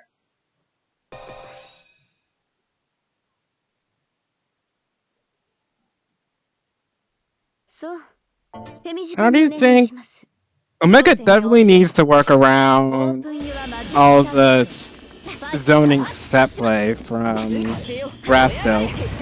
And Saber has well, she has good mobility to do it too.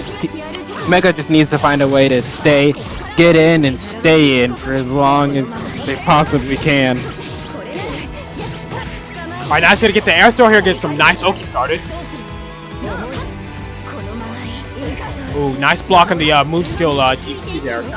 Ooh, whipping the DP of their own here. I don't think Ratzel wanted that. I think they wanted probably disc there, but really got messed up. A nice shield on the reverse. Different input.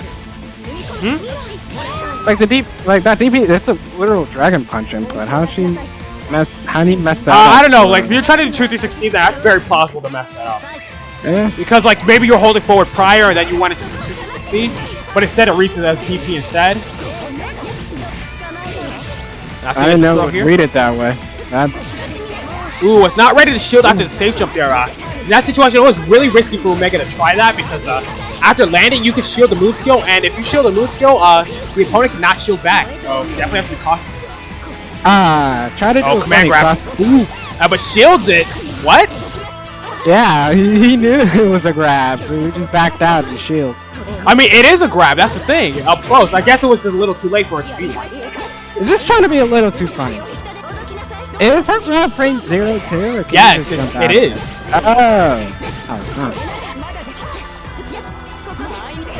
So I guess what happened is that they shielded the hitbox that is grabbable. Nice punish. Ooh, baiting the little standing shield there with the low, and that's going to be a game for Omega there now. So tying it out 1-1 here. That was some nice patience from Omega, just waiting for them to... I don't know if Rats look panicked on that last shield or just expected like some sort of Oki. Oh, we might see a character change from Ratso? We might see the Hisui, maybe. He might. I had a feeling like no way he's gonna stick with Akiha the whole tournament. Where's the Hisui? Yeah. Oh no. Oh, that was just Omega getting right. Oh, there we go. Now we're swapping the Hisui. I was right. So now Ratso counterpicking the Hisui here, which is how they won the last tournament. Who they won the last tournament with. So maybe this is what they need to do to secure the win in the set. It's gonna be it's definitely a big change of pace towards fighting Akiha. Not fighting Hisui is a whole different can of worms trying to get through, well, mainly her item throwing. And also just her amazing disjoints with like the table ID JC. I mean, no, just JC in general, excuse me. It's really disjointed. I'm gonna have the left-right mix here. Ooh, but backdash right out of that. Ooh, wrong shield. That is an overhead. And that's going to be a punish on the moon skills there. Just getting a little too antsy with trying to use moon skills to bail yourself out of the pressure here. Yeah, there you go. The moon skill there once again from Omega there. No punish though, so he's still in the game.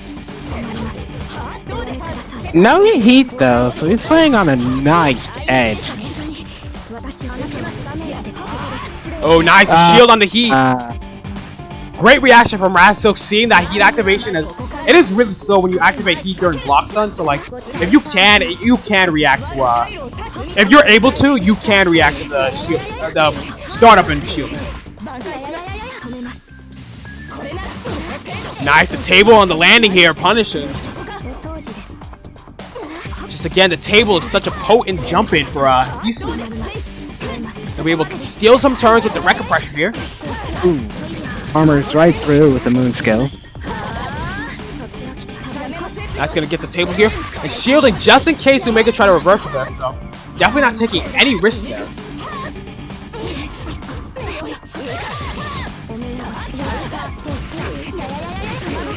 Nice, gonna be a nice combo here.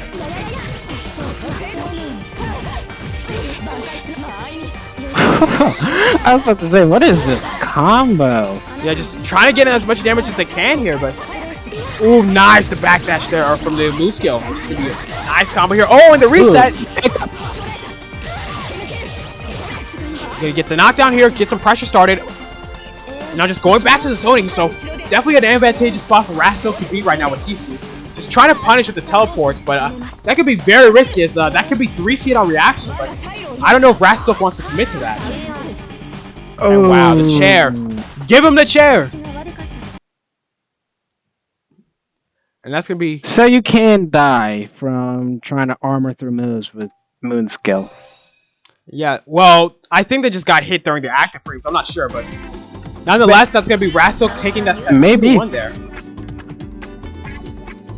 I'll have to try that in the lab, actually, whether it's just like actual chip damage you get, or you lose a little recoverable health, or I think you just lose a bit of health that you can recover back later. So let's take a look at the bracket here. So losers quarters finally here filled out. So we're gonna be having Jose's Christ going up against that one guy, with Jose's Christ playing their Wark going up against that one guy's Roa here. So Jose's Christ playing Wark, definitely a character capable of a very strong zoning. So we're definitely gonna have to see that one guy opt to use 4BC to punish any zoning attempts from Jose's Christ. We know they haven't been using it a lot before, but this might be the match where they gotta change that here and now. Whereas for that one guy, definitely gonna just again really have to focus on the needles. As Jose's Christ, they should be able to control most of the pace of the match, but they gotta worry about the 2-6C from Roa, because that could punish any zoning full screen and just get their pressure started. Get the left-right mix-up, although I don't think that one guy knows it because they have not done it at all. But who knows? We might see them Google it real quick. And then we have also Snowdo and Rasto. Both played Hisui too. So I wonder if they're just gonna try and challenge for the Hisui Ditto. That'd be really interesting to see. I don't know if Rasto with their new characters. Like Rasto's playing Akiha now, which is new. And it's a matter of, is he going to stick it out with Akiha, or maybe just start using Hisui when things start getting tough? I don't know, because like people just don't like playing Mirror, so like we probably will see Rasto play Akiha in that match first. So first match, loses quarterfinals. Jose's Christ going up against that one guy. And that one guy going Coma here, so interesting swap here. This is news to me. I didn't know he had a Coma.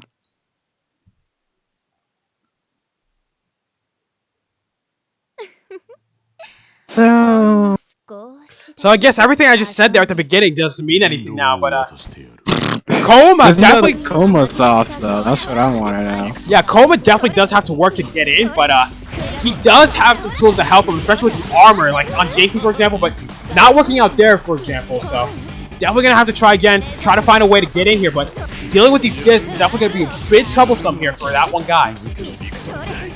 If push came to shove, we could just 2-2-C. Well, not in neutral because War can punish that full screen with super, so don't do that. You gotta properly set yourself up into the punish it to the throw, and that's gonna be perfect for Jose's Christ. So after round 2, hopefully we can see that one guy get approach here. There we go. The signature teleport B after the shield here. Ooh, but messing up the safe jump there after the throw. Oh, this is gonna be a full combo here. Oh, dropping the confirm after when you're doing the Rekka series, you gotta do the 4 version of the overhead. So holding back and then doing the overhead follow-up, that's what lets you convert off. Good throw combo from Joseph. Throw him out of the corner. I guess it doesn't matter since arc wins. Just gonna use red warks to neutral to their advantage.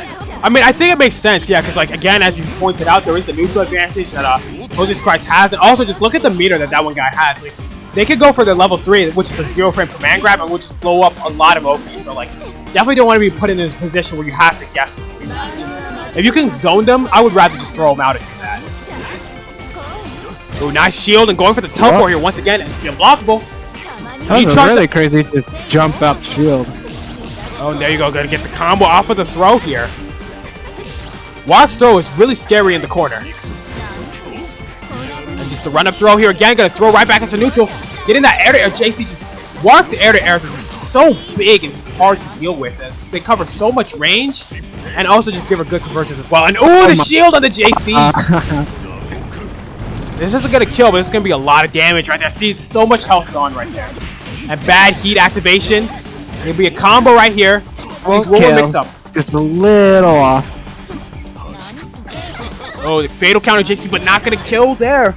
Or let alone get a combo. Oh, what a throw. And the JC shielding incorrectly. Just a big bonk to the head.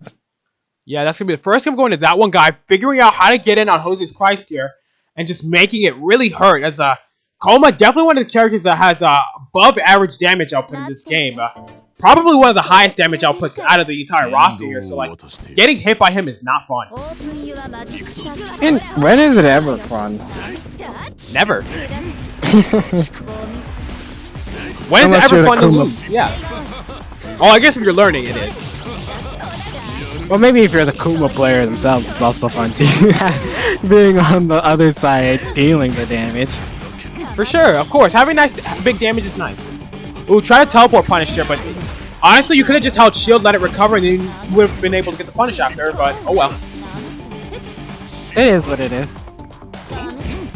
Oh, try to get the unblockable there, but Jose's Christ jumping out, just retreating back to neutral here. You've been seeing that a lot from Jose's Christ. They don't want to deal with that one guy being up in their face, so rather, they just go back to zoning, and there you go. Nice air-to-air and gonna secure the round here. Well, even then, the unblockable 5C is pretty niche. You don't really get anything out of it, but it's a good way to just open people up who are just too defensive. Yeah, people are sleeping. The unblockable is a great way to get them to wake up, or just he even has a setup into it by doing a 2-2-A moon drive, and then that's a true blocker into the 2-2-C unblockable, which they have to use heat to get out of. But even then, you wouldn't really do that unless you plan to kill confirm, because that's a lot of resources you're chugging. Yeah.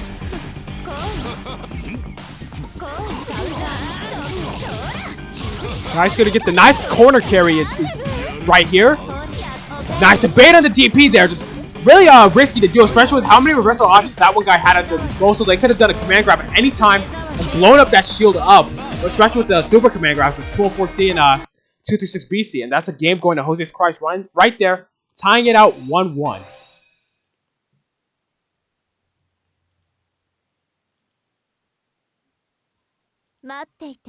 So off to game 3 here, so definitely like the adaptation, the back and forth here, but for that one guy, they're definitely going to have to be stickier with their pressure and not let them escape or retreat to neutral so much. Whereas for Jose's Christ, as long as they're able to keep out that one guy and get them at the ranges where they want to play, they should be good to take the set. Any thoughts on that? That's pretty much boils down to. Joseph wants to keep that one guy out, while that one guy just wants to get in. Yeah, pretty much. Oh, nice. The clash there. I'm going to be winning the exchange there. Nice. The fatal counter JC.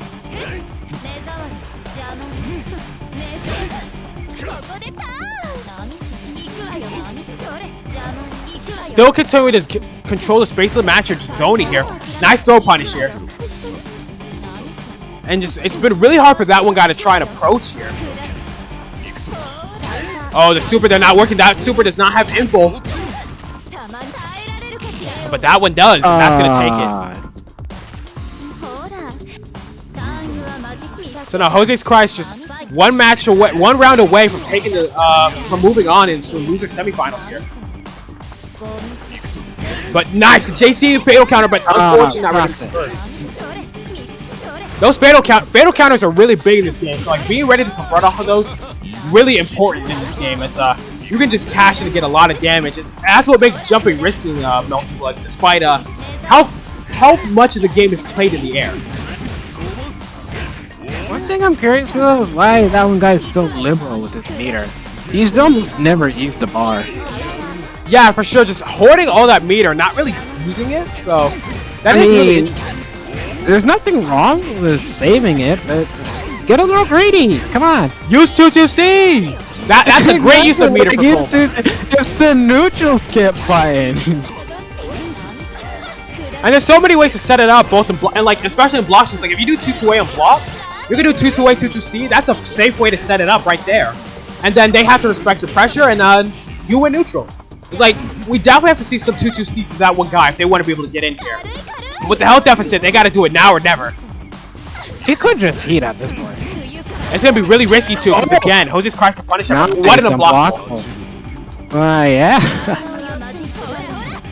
And the neat thing about JC's, it can, if you space it right, it can beat out backdash reversals as well, just because of the sheer range the move has. Oh, try to mash out of the charge 5B. Alright, he's going to be able to get some pressure started here, but great matchup here from Jose's Christ. And keeping them out here with the J4BC. And just ending the string like that was pretty unsafe anyway, so that was it's really critical that you rebeat your have your normals back to A buttons, or else you're going to be punished on block for them. Nice. It wasn't counter hit, so you couldn't get it full confirmed. Oh, the blood heat activation here, but that's going to be a punish right here. Oh, dropping it. Yeah, Yeah, so now you see it. Notice how Jose's Christ was not throwing any projectiles as that one guy was in Blood Heat, and that's because if you shield during Blood Heat and it hits something, they'll be able to go into the last arc automatically, which is a really high damage super, no matter how far away you are. So you definitely have to be cautious of that. And there you go, Jose's Christ taking that set 2-1 here.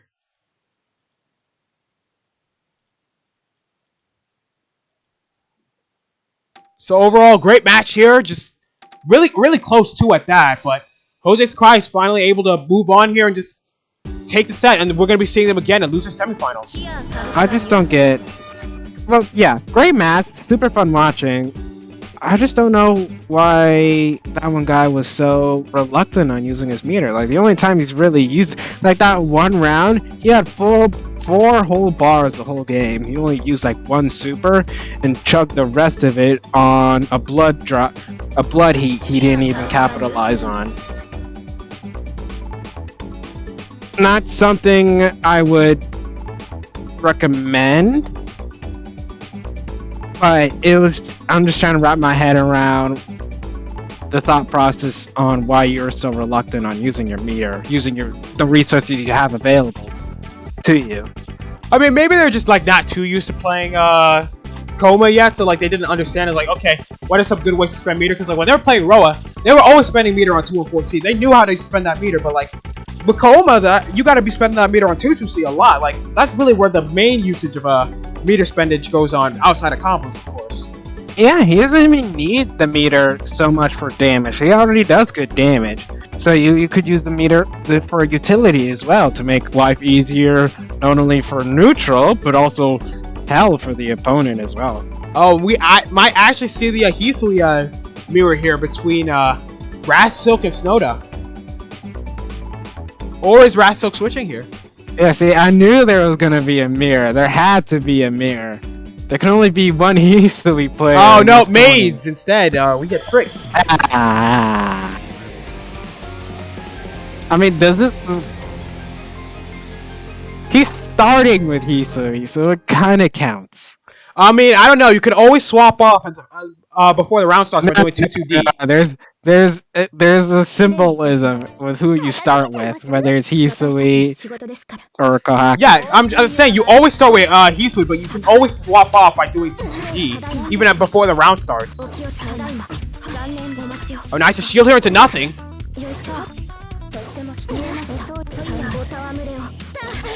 Oh, nice. Jumping over the 5C there from Snowda and going to be able to get the punish here. So, how to put this? What would you really call the Hisui Kohaku and Kohaku team? Because I just call them like the BB tag in multiplayer. Pretty much. Like that's a pretty good comparison, yeah. You saw they watered the plant there, got the tree pressure going on, just made it really hard for Snowda to get out of there. Oh, the chair clash there, and Snowda winning exchanges. Wow. Oh, and losing to the teleport there. You gotta shield that standing as the B teleport extension is an overhead. Oh my god, we're just getting aggressive with the chairs, aren't we? Oh, the dust. Oh, try to set something up there with the air throw reset, maybe? Probably. Would have been really cool if you got it off. Oh, the shield on the trio key there, but wasn't ready to throw for it. Nice, a throw, baiting out any shield attempts here. But now punish after using shield. Yeah, but now it's Snowda's time to shine. Just some corner pressure going on here. Running out of the corner here, now being able to turn the situation around here. Nice shield there. I'm going to be able to get the pressure started right back. And then just keeping them locked in with pressure. Yeah, for sure. Oh. Shield into nothing. Oh, wow, that table didn't actually land. Dead zone, maybe? Perhaps. And there you go. Already both players up around here. Nice, a JC there for the win. Getting that fatal counter here, and it's going to be a full conversion here for Wrath Silk. I'm going to use the level 3, get that knockdown. Get something set up here with the picnic there.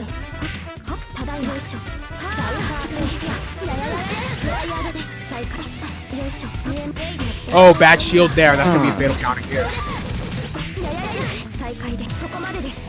Oh, what reaction? Using the moon drive to react there, but Snowda could have moon drive back to keep himself safe from that situation.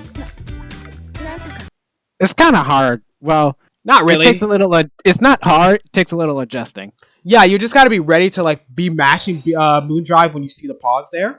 It's definitely something I've gotten used to. So, ooh, very interesting. So Rassilk opting to go back into the room. So there are character locks, so they're not allowed to switch. So then, why'd they change out of the room then? Good question. Hopefully they aren't changing characters.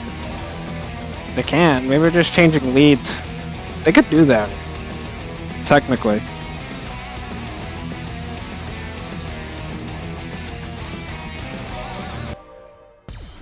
Yeah, I think he's just changing his lead. No, you don't. No, you can change the lead mid-match by doing 2-2-D. Oh, never mind then. Oh, so they were changing their color. Okay. What else? Oh. Yeah, the color is very important. I don't fault them for that. Like, I lost because I wasn't using my color. Hold on. They won though, but still. Oh wait, where's the color? Good. I think they might be trying to pick the same color as Snowda here. That's what's not working out here. Wait, I thought that was a custom color. I don't know. That's Rassilk is on the default color. You know, I'm not even gonna buy this because I don't know. Oh, nice poke out. Good shield. Nice, gonna use the Kohaku 214C and just be able to start the pressure. That is plus. So no, it's -2, I believe. I don't remember the frame data, but it's still really good at pressure. Ooh, now finish it out. Yeah. And there you go, Kohaku dying there as well. It's kind of funny when she faints because she just falls over.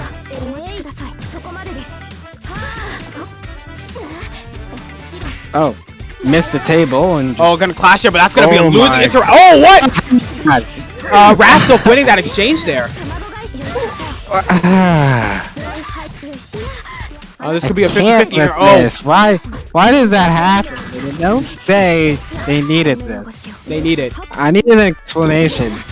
There you go. The table's clashing there once again. These are definitely two Hisuis going at it here. Why did he win the exchange? That was practically at the same time this time. It didn't even trade. It was like one of them like a second faster. That's why they won. That clashed almost instantly, and then was out of pure luck, one of them just had a longer active frame. Perhaps, but here you go. This is already going to be a great situation for Rassilk being able to push to the corner here. Get the dust set up here, get some charge, and the air throw here.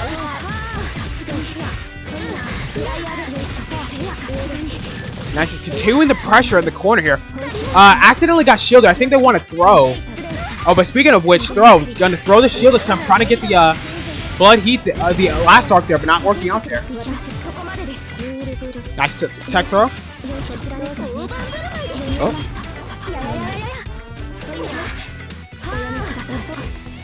Alright, just casual back and forth.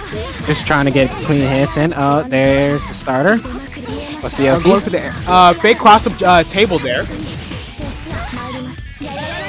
Nope. Nice. Using a Lottos to finish it off here, and that's going to be a game for Snowda here. 1-1. Yep. So Rassilk still not getting the color. I don't know if they're going to go into the room and try again. Or I guess they're giving up. Hmm? I guess they're sticking with the default color. It is what it is.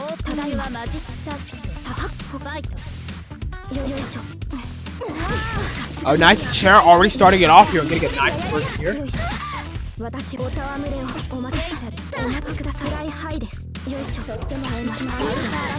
Okay. Ooh, nice starter. That's gonna lead straight into corner. Yeah, I'm gonna be able to set the Oki too with the plant there, but just shielding it. Rassilk does have to throw them after that in order to stop it.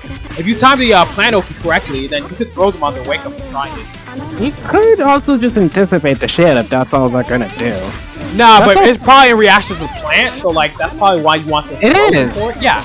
So like throw the plant. If you time it right, then you can throw them up. You can immediately throw them because when you do shield, you lose your throw protection.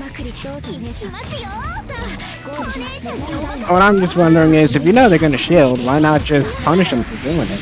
Rassilk just hasn't been ready for it, and there you go.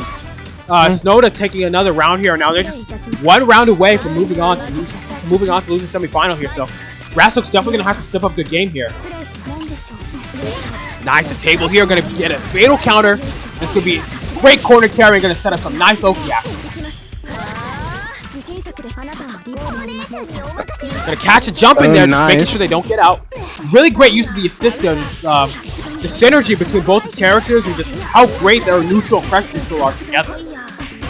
I think their pressure tool is just outright monstrous too, especially with the Hisui Kohaku assist. You can just throw out, keep them locked down, make sure they don't escape, and have to play your kind of Mario Party minigame. Pretty much, yeah. And there you go. Now Rassilk getting a round of their own. Like, that is something the Maze are capable of, is that they're both very good at just locking you down and making you force you into taking the pressure. Or if you're playing with a Kohaku lead, like Kohaku lead just has so many ways to make you take unblockables with meter. So if you got meter, you can make them eat an unblockable and get a free reset off of that. Gonna just shield the projectiles here as no need to commit here. I'm gonna just use the 2-4 punt it, harassing from a full screen here. Ooh, early shield. Drops the count. Oh, just armors right through the items. Nice, the heat on wake up here to get out of the situation there, but nice, the great Musco reaction from Snowda here. This combo might kill, and there you go, Snowda taking that set 2-1 here. Just a little flop Kohaku does. That never gets old. Yeah, for sure. It really is a funny flop. So overall, just great match there. This is like an interesting scrap battle. One made like a 2v1 battle. That was basically what it was. One head is better than two, apparently. That's what we saw today. So let's take a look at the bracket here. So in loser semis, you're going to be having Jose's Christ and Snowda facing up against each other. But before we do that, we got to go back to winners. We got to see the winners finals between Wowza and Sample here. So honestly, going to be a really heated match. Wowza with their very scary Shiki, with just a character with just such great pressure and able to keep himself safe with so many ways, and just making it really challenging to challenge Shiki's pressure. Whereas Sample here, just once they get in with the Miyako, despite her lack of range, it's just it can be hell to block her. Just with the left-right, with the 6-3-B and 2-6-B, and then also just being able to apply so many ways to steal turns and continue the pressure, it can be really hard to deal with Miyako up in your face. So, any thoughts, Nonchalant? This is all just new to me, because I'm still curious on how well all these players know the Miyako matchup. Some have done well, some have held their ground, others kind of just crumpled against her pressure.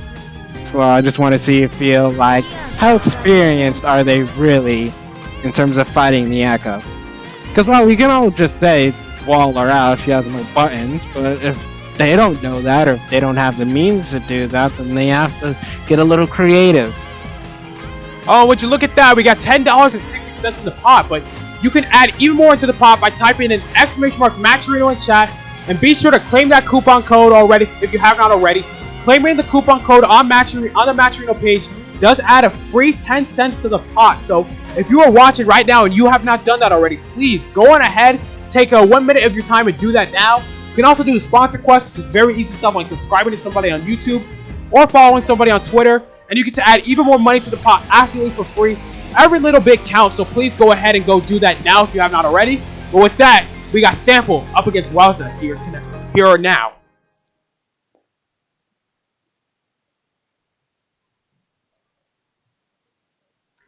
So getting the match loading, it's gonna be very challenging for Sample to get in here against Wowza, as Shiki does have some great range on his air buttons, especially with JC just being a really great air button in general.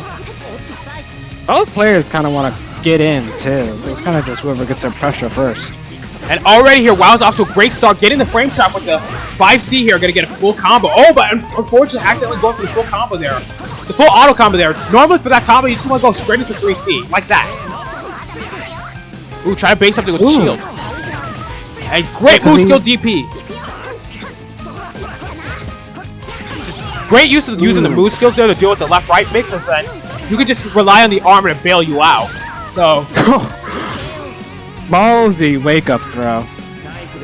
Yeah, for sure. Just definitely knew that Sample wanted to try and respect the Wowzer there, or like try to shield. We've been seeing a lot of shield to try and bait reverses here, so definitely good on Wowzer realizing that and being able to capitalize.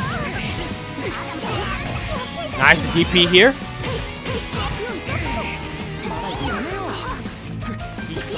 Oh, great. The fatal counter JB is really big for Wowzer. They're going to be able to get the full combo here. We're going to use the Super Ender here. Get some nice additional damage in. We're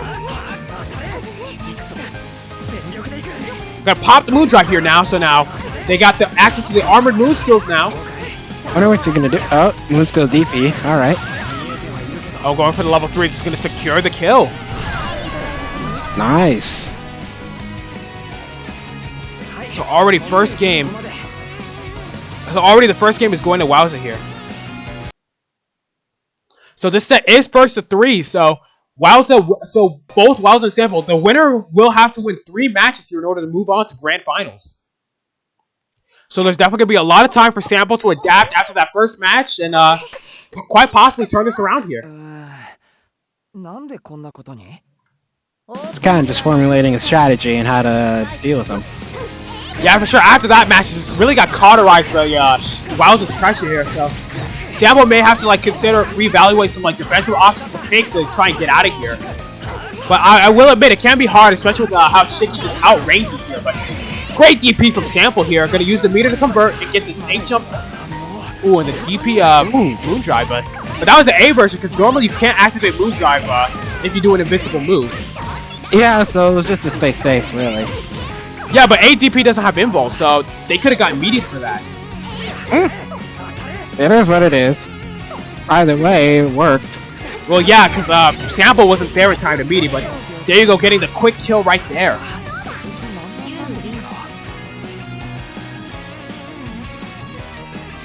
So off to game 2 here. So Sample definitely did a really great job of approaching there earlier, but ooh, the shield there. No punish on the shield into nothing there, unfortunately. So, but gonna tag with the 2C low there. Great, the air-to-air fatal counter, but not getting a full conversion, unfortunately. Baiting the DP, but no punish. Wow, we are just dropping our punishes today, aren't we? But we're not dropping this fatal counter combo. Not today. It's taking you straight to corner. Oh no! Just as we say that, just drops the air throw. The last part, the easiest part of the combo, just land the throw. I think it was just like too slow. Well. Too low? I don't know how that went. Good punish. No complaint. Oh, not ready to shield the heat activation there after blocking on shield. I'm gonna charge it for the unblockable, but jumps over. He's gonna get the punish here. So Wowzer just getting a little too antsy there with that. Another run-up throw. Nice, the heat activation here. Nice, the shield rallies. And nice to throw here, the punish, and that's going to be the round here for Sample.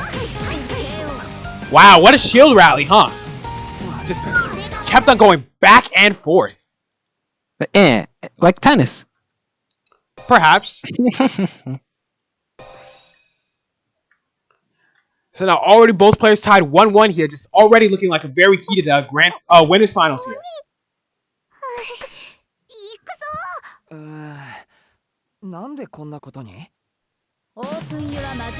I'm betting there's gonna be a round start grab. Oh, nice. Just Wowzer going opting for shielded to nothing here a lot. But hasn't been really getting the punishes here they need to get started here. But still, Sample knows he's doing that, so he's not doing anything either. He's not shielding back. He's just waiting for him to finish. That way he stays safe. Yeah. I'm gonna get the safe jump here. Nice shield here. Just Wowzer making. He shields back. Wowza has been making great use of shield defensively here, but it's gonna be a nice combo here. Now with Sample with a huge life lead here, the double shield and that heat activation gonna get some of that recoverable health back. The health in dark blue, that is recoverable health that they got right just back by just activating heat there. Nice combo. I'm gonna use the Moondrive, continue the pressure here. Oh, but Sample got out anyways, so. Counter hit after the shield there. Oh, nice block on the cross there and the heat activation.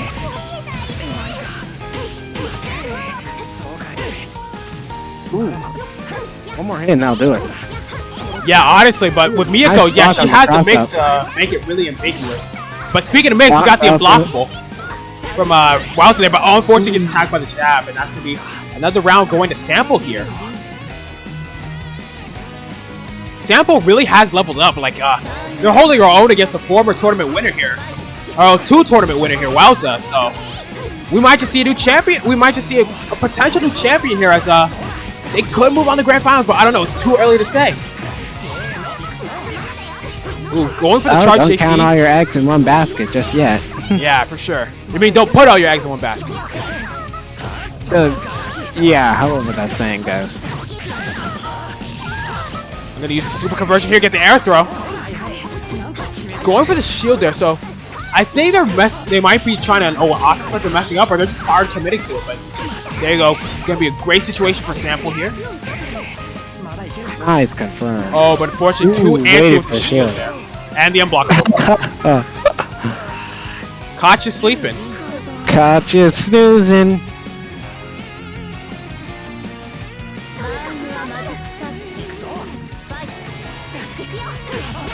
Nice to cross up with the JB here.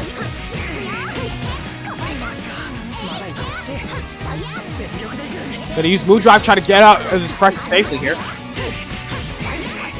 Nice block the cross-up. Wow, just throwing right after there. Just using the BC to stay safe there. Just Wowza not ready to punish it there necessarily, but now we got Sample and Blood Heat here, so anything Wowza's shields could be Sample shield, it could have been fatal there, but it ran out and they were able to get some health back here as well. Nice fatal counter here with the JA. Oh, this is going to be a great conversion here for Wowza here, but dropping the combo, unfortunate. And this is going to be a combo of their own for Sample. Not going to kill just yet, but still able to get the crossover with the JA, with the 5A, excuse me. That is Aaron block. Barely making it out with the heat to get some health back and just some time to breathe. We're going to charge it, but not going to work out there. Nice, going to reset the pressure here. Ooh, baiting the shield there. And now Wowza with the corner here, and they're in a great spot here now. Nice 6PC, but dropping the combo, unfortunate.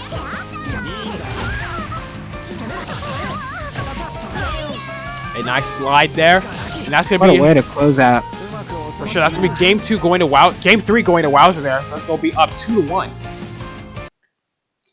So yeah, now Sample going to has to win 2 games in a row here now. So definitely going to be interesting to see how they quite possibly turn this match around. As once they get in, they can definitely run the offense and just make it really hard to be blocked. But Wowza was starting to block the crossups, for example. So maybe start doing same size more, and start going for frame traps and baiting out these defensive reactions. As we've been seeing Wowza go for like Moon Drive, for example, to try and avoid the left-right situation. But you can always Moon Drive back to keep yourself safe.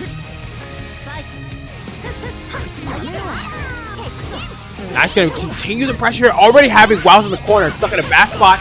The double IED JC here and opening them up here. Nice throw here.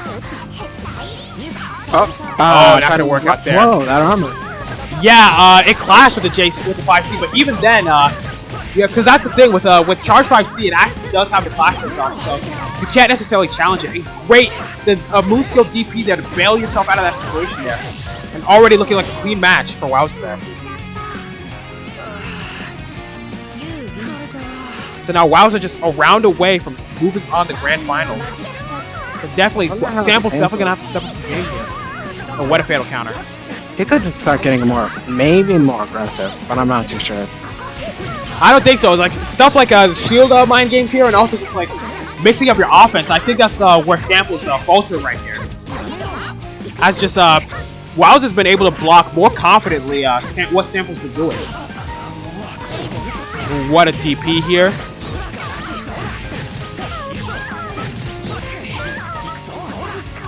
Oh, taking straight back to the center of the screen. Nice throw, beating out the instant shield there. And Sample does have 4 bars, so maybe he can spend a bit. Oh, unfortunately does not. Oh, tries to activate heat there.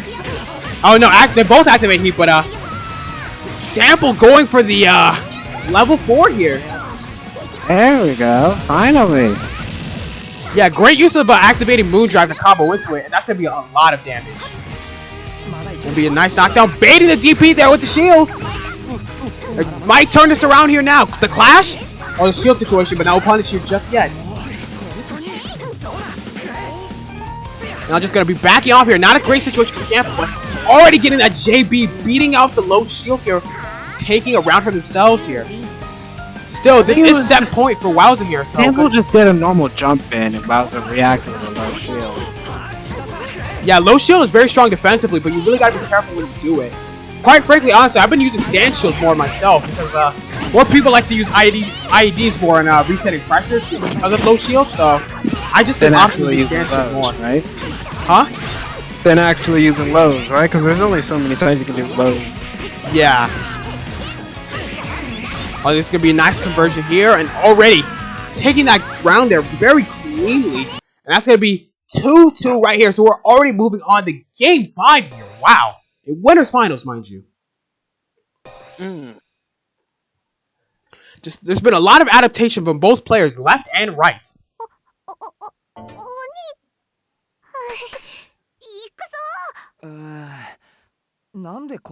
How to put it? How to put it? This is getting... They're trying to catch on in each other's mix-ups. I'm not sure you can tell. It's just a matter of what exactly are they changing themselves to catch each other off guard. Yeah, we've definitely seen an upgrade in the offense from Sample, and also just punishing like really bad defensive options, like using shield at bad times, for example. But there you go. Already speaking of shield defensive options, we're going to see Sample using that shield to try and turn the tables around after they got hit a lot there earlier. Going to charge for the unblockable, but not going to work there. But unfortunately, misses the opportunity to punish there. But great, the 63B going to use Moondrive to get the conversion here. Very critical for turning this around here. Trying to use shield, nice, using the heat there. That is unblockable, so you do have to shield it to be able to punish. And as they're comboing Wowzer here, they're getting a lot of health back here, and even getting the life lead back. And nice baiting the DP there. And what a comeback, for sure. And that's one round to Sample.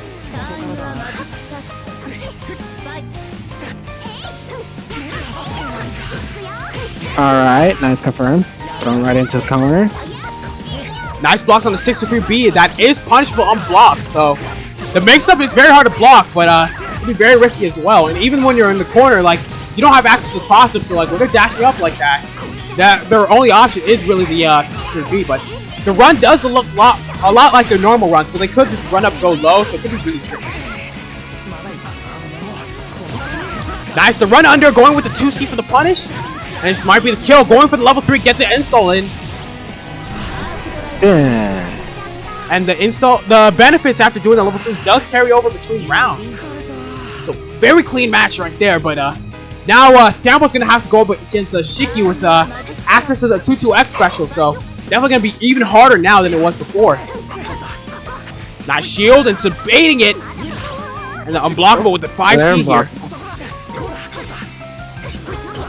Doing nothing, they're staying safe from shield to nothing there. Just Sample already adapted to Wowzer's shield habits here and being able to capitalize here. Nice, the move skill DP gonna get a conversion here. All the way from up in the air there. This is gonna be all the way to the corner, getting the knockdown too. He backed up. I assume he's a beta reversal. Perhaps, but we're just in a bad situation for Sample here. This is gonna be a combo to a level 1. And just gonna go for the 2-bar super there. Wowzer taking that set 3-2, but wow, how close that match was for sure.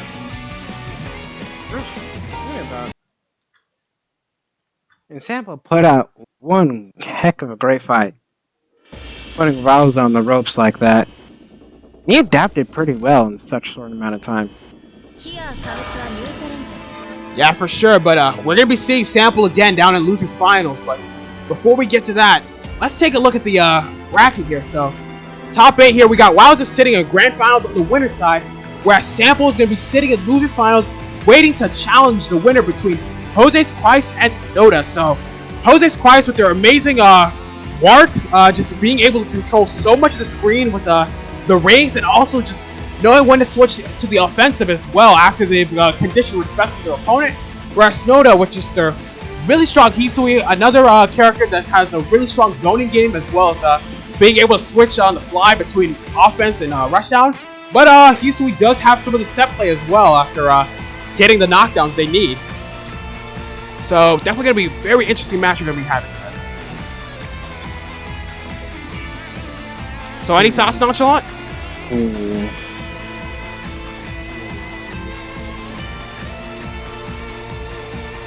I want to see more action of Mark in this scene. Because while Joseph is a regular, he's actually one of our regular top 8 entries in a few of our tournaments. We've never seen a lot of Marks other than him, so I don't know how he's going to play around with all the others. Most of these guys fought each other. That's what I'm trying to get at. Most of the guys fought each other, so there's some experience to be had, and I wonder how they're going to play around that. Are they going to try doing different mix-ups, the same thing, or just getting a little more creative with, like, say, fake up cross-ups, left, rights, high lows, or just maybe just option selects? Well, it's hard to tell whether or not they actually go for option selects, but like you said, option selects in this game are really, really strong.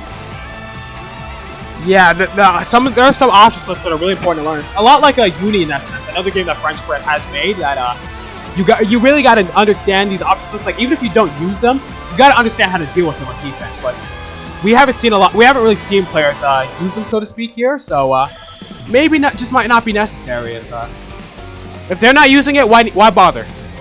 I suppose.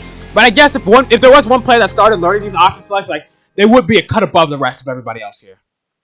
Definitely. But here we go. We're going to be having Snowda going up against Jose's Christ here. So, again, definitely going to be a match that can be played all over the screen. Both characters are threat from afar and up close. So, definitely going to be interesting to see. But I really want to see how the air-to-air interactions go, as both these characters also have very great air-to-air games. So, with Hisui's amazingly disjointed JC, and also Jose's Christ, Warwick having the really great JB and JC as well.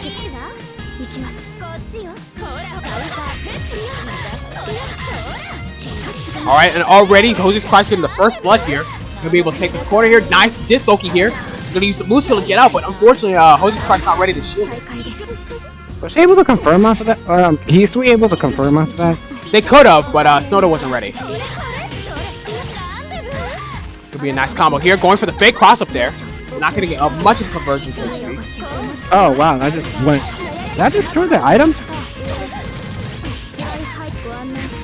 I thought projectiles didn't really interact with each other, they just go through each other. I guess it kind of depends. Like, I know, like, with Log, you kind of still have to worry about what other projectiles can throw at you. I'm gonna have to go check with Deathloop. Mizumi. Oh. That's what it is, Mizumi? Yeah, they don't use Deathloop, it's Mizumi. The wiki Melty Blood uses it. Oh well. Alright, already, Jose's Christ able to get some pressure start here, but ending the turn here now. It's what a throw out of pressure from Jose's Christ there. And getting hit by the rings here. Oh wow, just jump over, cross up into grab.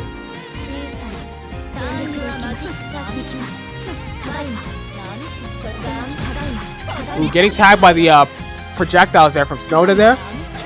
But still, both players playing really cautiously around the far screen here. Just waiting for opportunities to try and close it.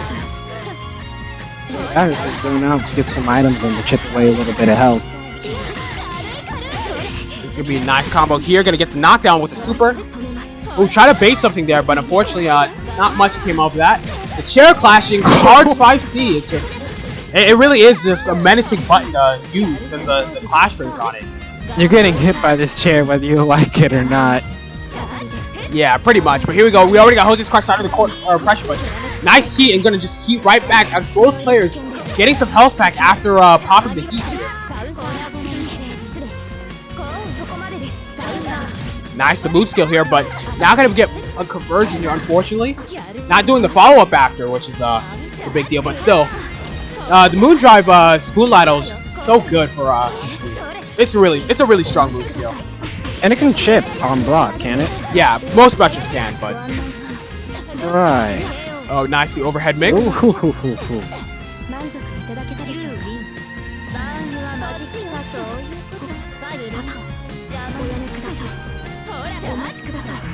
Charge it right in the face. Wow. Oh, what a taunt there, huh? But already. Alright. Run up taunt. Oh, nice armor right through here. This man just had no fear. Just decided to just charge right in their face. Oh wow, that 5 armored right through the heat, and now Joseph gets full on combo. Ooh, dropping the combo there, but that level 3 is not gonna hit there. Oh, but missing the punish on the teleport after here. But nice. Well, he's always moving while she's doing it, so I don't think you should do the B option, or else it'll just always whiff, unless you time it really late. For sure. So already, Jose's Cry is going to be taking that first game there pretty convincingly with the mood skill 4BC. And just really has been doing a really great job of just controlling most of the pace of the matches. So maybe we could try to see some of that from Snowda. Or maybe once Snowda gets the knockdowns they need, they can start being more aggressive with their 7.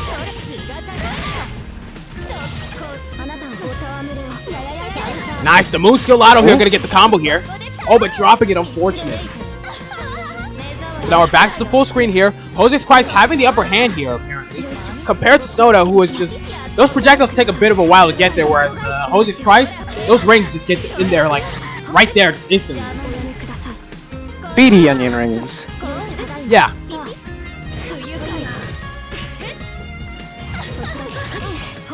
That was really patient. That much is pretty noticeable. Maybe you just don't want to get too greedy, I suppose, when you're standing there, like roughly round start distance. She has good buttons to poke, though, wouldn't you say? Yeah, for sure, she does. Ooh, nice matching out. Noticing the drop there, recognizing that Snowda was minus there, able to punish. Ooh. Throw, not gonna kill just yet, but nice JC to take it.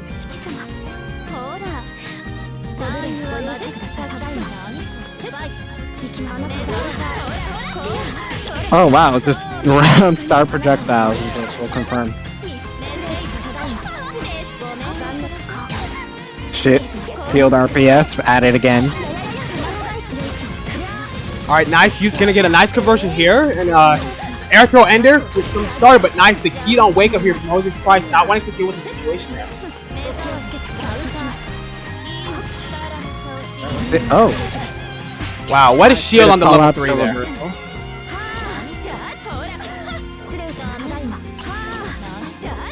Chair throwing. Yeah, just Jose's Christ hanging out a lot in the air right now. Just really wants to make Snowda scared to jump here, but wow, what a setup there. Beating the standing shield. I'd be scared too. Warwick has some good air normals. You don't really want to mess with that unless you're pretty confident in countering her at the right time. Yeah, for sure. Like the frame data on her air buttons as well as the range, it's just really good, honestly. Like she really does have some of the best air-to-airs in the game. It's best you just steer clear with the air-to-air game and either just anti-air her, keep your distance, or just counter her out, like maybe an air-to-air jab. Well, they're fast. They're not really fast. Alright, nice, gonna use the lot of move skill here, get some nice conversion here as well. Combo into level 3. This is gonna be a knockdown here. Really. Okay. Called out the shield RPS, but no one's really got punished, so. And now just throwing the trays here and stuff out.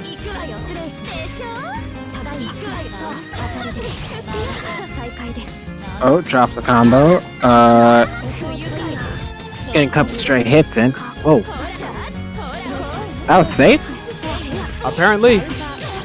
Huh. Oh, a nice tag right there, and that's going to be Snowda taking a game for themselves here.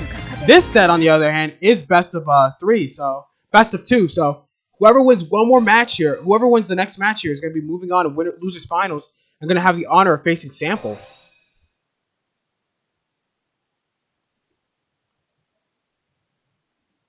You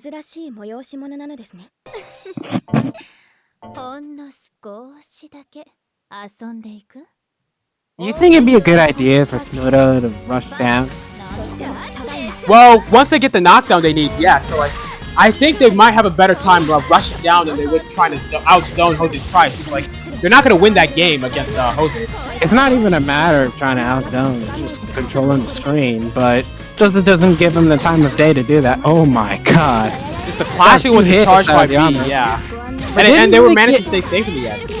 Yeah, they didn't really get hit by it, so get some extra damage in. Alright, Niles just returning back to neutral here. What a fatal counter JC, but unfortunately not getting a combo here. You gotta teleport to the other side here now. And just Jose's Cry still playing really patiently, just trying to keep out Snowden here. And just making sure they're playing the game on their terms. Nice throw.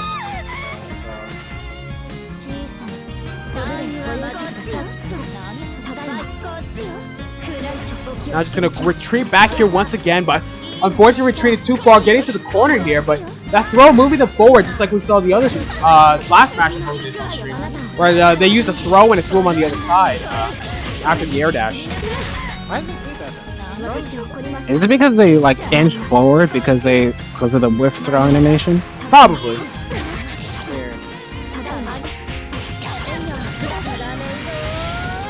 Alright, early level 3. Wow. So I know that looked a little early. Was that even gonna confirm? Perhaps. No. Answer is no. Nice getting the distance here. Throw some items out.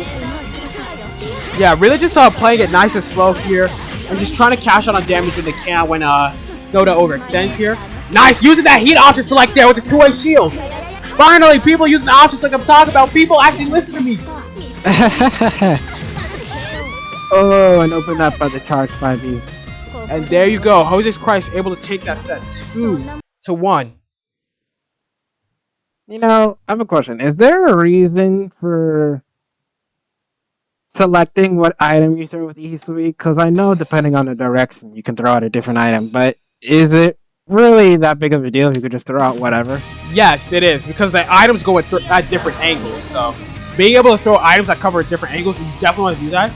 But there are some items that only come out randomly, like the tray, for example, only comes out random if you let it rock random. So if you want something like that, the tray is a really fast projectile. So like, if you want something like tray or something like that, you're just gonna have to let it rock random and hope for the best. So up next, we're gonna be having Sample going up against Jose's Christ here. So Sample with their really strong and scary Miyako, what we witnessed earlier, going losing to Wowza 3-2. So it was a really close match there, but they could quite possibly get another chance to rematch here.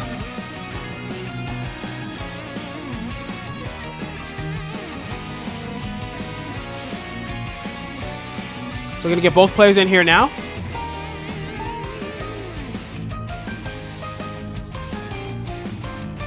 And as we're getting this match set up, reminder, we do have a matcherino, so if you have not already, please type in !matcherino, and in the link there, go claim the coupon code. The coupon code on the right hand side of the screen has a free 10 cents to the pot, and that pot will be going to the winner of the tournament. So please go there, raise the stakes of the tournament, or if you want to add even more money there, you can always do the sponsor quest as well, which is another way to help absolutely for free by doing very simple stuff like subscribing to people on YouTube or following somebody on Twitter. You get to add even more money to the pot, or alternatively, you could buy something from the marketplace, such as like hoodies, some nice Dragon Ball cups there too. T-shirts, yeah, hoodies, shirts, or a custom Discord role that you can flex in our very own Discord, or you can just donate however much you like. Whatever floats your boat. There's so many ways to help, so please take some time to go help out with that matcherino and make this tournament more enticing. Let's get this match started. So now, Lark and Miyako, just how do you think this will really turn out? It's gonna be really interesting. It's like I believe they fought before, if I'm not mistaken. Or no, they couldn't have. I mean, maybe. Well, have they? Maybe not. I might be missing. No. Because wait. Oh no, they did in winter semis. You're right. I was about to tell you, we're kind of silly. This is. Yeah, with Sample winning the last set, so this is a rematch right here. Yeah, we must be really tired for us to forget that. Ooh, bad backdash there. Getting tapped. Back. Yeah, it's getting tapped by 63B here. This is gonna be a really bad situation for Jose's Christ here. Oh, and the IDJC. That's gonna just be a really clean match here. Just Jose's Christ vanishing to the wind there. Banga to the banga. Nice, the whiff rebeat and getting the overhead here. Just Sample not ready to block it there. Dunk. Nice debate on the DP there. Using the option select there once again. It does work on DPs too, so it does make wake up DP even riskier because of that. Off of the overhead again. Got some good damage in. Ooh, nice cross up. Now it's full corner combo too. Nice, using 6C to get out of there. And no block on the overhead once again. So now Jose's Christ showing off some of their own offense here. Gonna use the heat to not deal with the mix up there. Left, right, I don't care. My heat is gonna hit you either way. The Sample's just on a nice edge when we picks up health. Oh, we're gonna use that heat to get a lot of meter back here. And with this combo too, they're gonna build all the health back. And what a cross up. Using the moon drive to convert. Gonna get some nice damage here. Not gonna kill just yet, but just needs one more touch here. Honestly, both players could just use 1 or 2 touches here to get the win they need. Oh, does not. Ooh, fell for the overhead. They blocked it. They blocked it initially, but they let go. Apparently, they let go or crouch somewhere in between. Well, that's one round to Sample anyway. One game, yeah. So game 2 here, Jose's Christ is going to be really critical for them to keep out Sample as much as they can and try to abuse Miyako's lack of range on her buttons because she really does need to get in to become a threat. But until she does, she really is struggling at the start. But nice, the armor on the charge 5B to get out of there. Oh, what's the big cross up? Sample getting out of corner. Now Joseph's in corner. Oh, wow, what a match on the ID there. Just did it like 4 times there. Yeah, I know. And Joseph's trying to grab him out one at a time. Got slightly tapped by the JC. This is going to be a nice combo here.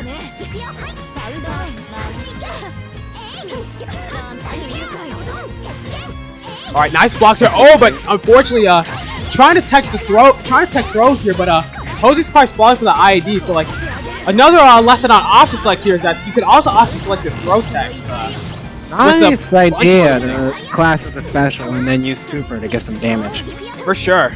Because you can't armor through supers. Supers will always beat it. There you go. There you go with the charge by B, taking it right there. Jose's Christ might be able to secure a game of themselves here, but they're going to just have to keep up the offense of their own here, making sure that Sample doesn't get an opportunity to start theirs. But with this combo, they could start it after a safe jump or just an IED. There we go. Tokioki. JC again. IED JC just Sample has really enjoyed going for instant air dash JC a lot as for Oki here, rather than opting for safe jumps. Oh wait, that's not a safe jump? No. Oh, huh.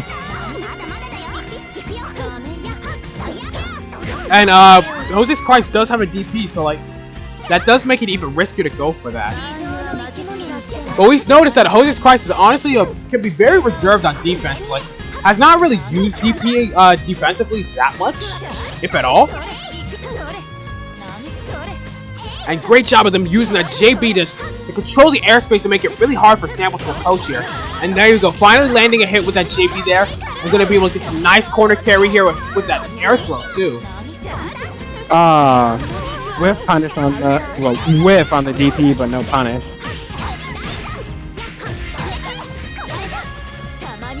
Both players have a lot of resources on hand with 4 bars, so I wonder what they're going to do with it. Yeah, for sure. If both of them activate, if either of them activate heat, it's going to be Blood Heat like that. And with Blood Heat activated, it's going to be really scary. They shield anything here, but not going to see any of that from Jose's cards, but they get some nice meter back. And there we go. Going to see the Blood Heat back from Sample too. And one thing you may not have noticed from Blood Heat or Heat at all is that if you activate Heat, the timer actually pauses. So it was actually on 47 the whole time Heat was activated there. Nice to get the air throw here. Interesting clash. Yeah, for sure. And oh, again. Sample not ready for that overhead again. Yep. This is the classic. Well, it's 1-1 to both players, and this is finals, right? So now this is gonna be best of 5, yes. So they have to win 3 matches to move on. So still, there's a lot of time for both players to adapt here, and we'll have more time to see who comes out on top in this set.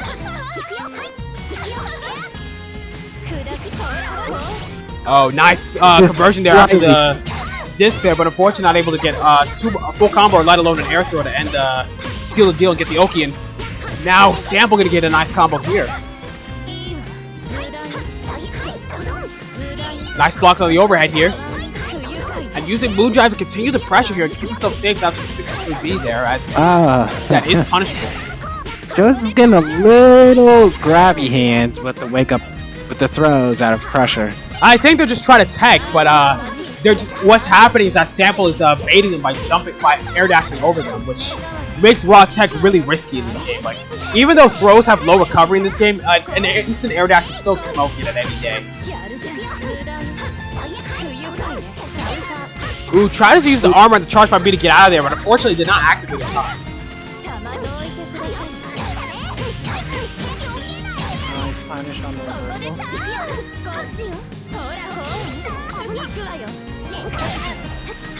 Oh, testing. How's this? Yeah, you sound much better now. There we go. Nice blocks here from Jose's cards, but getting opened up by the overhead. That's going to be the second game going to Sample here. Jose's kind of crumpled there. So I wonder how he's going to maybe get a little more aggressive. I think it's just something like you said before, Warwick has a DP. Yeah, for sure. Like, definitely cannot be sleeping on those defensive tools for sure. Especially with Sample, they've been getting away with instant air dash JC a lot, and a lot of their other games too. As like, there's just been a lot of times where players have not been ready to block it, and they got opened up by it. Or just not greedy enough to really challenge it. Ooh, nice throw. Misses the confirm though.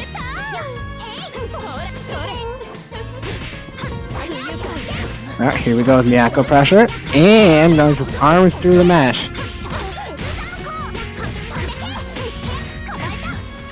IEDJC? Nice the heat activation here.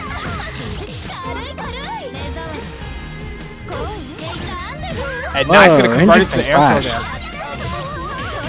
Nice punch on the super. Ooh, did the option select there, but messed it up. As when the two-way whiffs, the shield comes out. Got it. Was able to punish anyway with a throw.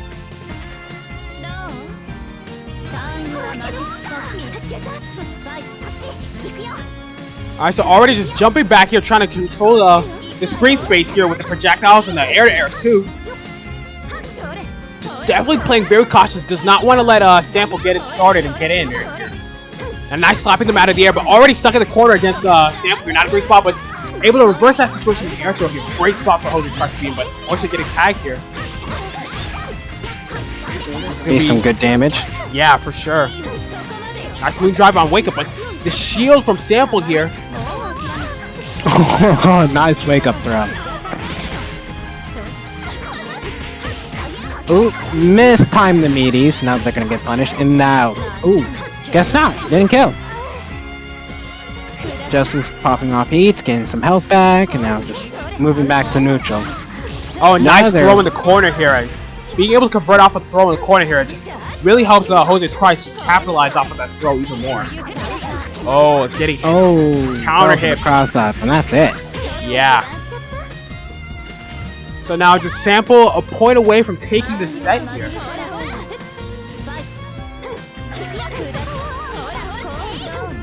Oh, going right under with the 2B, interesting, but unfortunately that is going to be punished by Sample here. Going to be able to push very close to the corner here. Nice heat from Jose's Christ to get out of there. Pretty early though, considering. Okay, well, wrong super. Safe though, so. Well, yeah, not safe, just didn't get punished. Nice shield and shield back. The blood heat activation here from Sample. Okay. Oh, and the shield back. Oh, cannot be playing the shield mind games here. And wow, that's going to be Sample taking that set 3-0 with the last drive just by shielding here. I think his brain kind of autopiloted when he triggered the parry. It was like, let me strike back after this man parried. Oh, no. You do not want to do that when this guy's in blood heat. Ooh. Yeah, for sure. Way to end it with a bang. Just, wow, another really close match there for sure. Just, fortunately, Sample, well, not unfortunately, but Sample coming out there on top. Jose's Christ making it very far in third. This is the farthest they've made it in the tournaments here. Same for Sample here, even though they're not out of this just yet. They still got grand finals, so they could quite possibly take this out. Now Sample gets to fight Wowza again. For another run back. Yeah, for sure. I wonder how this will turn out, because the last round was pretty close, coming out at 3-2. Yeah, absolutely. Just like with how close that set was last time, like it could be even closer than before. We might just quite possibly see a reset as well. But before we get that match started, reminder, buddy, let me chill. Let me advertise.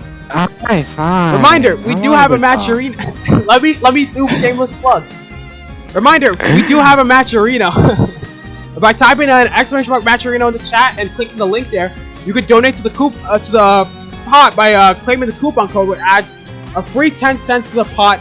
And you can donate even more absolutely for free by doing the sponsor quest as well.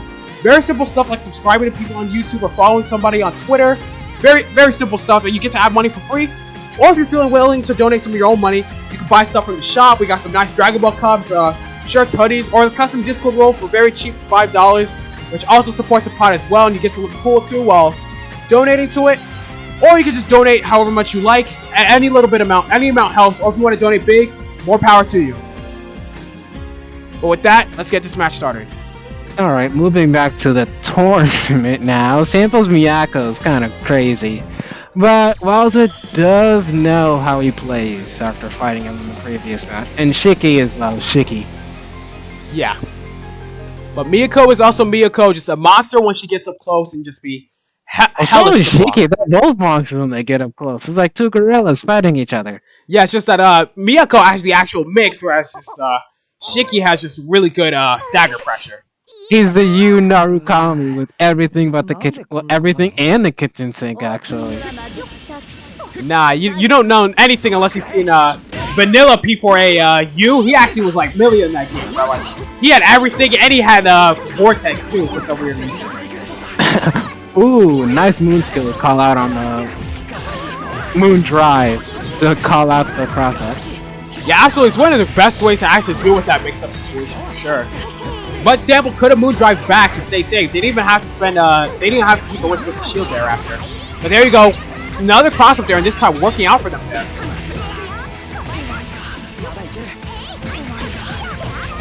But nice getting the mix-up here. Oh, dropping the combo, unfortunately, so this is going to be an opportunity for Wowza to get out of here. But now stuck in the corner still. Gonna pop moon drive here to keep the pressure safe here. Nice, the air dash to beat these low shield there. Oh, interesting. He got a hit, but didn't fall through. Oh, baiting the shield. Nice, Shield to nothing. to nothing. Wowza been getting away with that a lot. Wow, beating out the 6BC. Just what an interaction. Oh, but this combo's gonna kill. I guess he couldn't armor through all this, through all the hits. Yeah.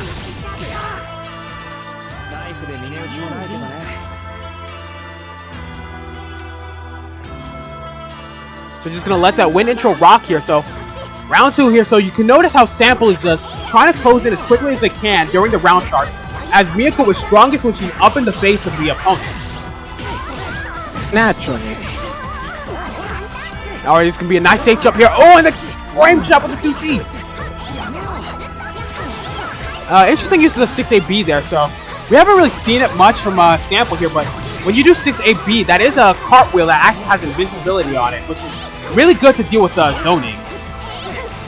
Crossing up there. Okay.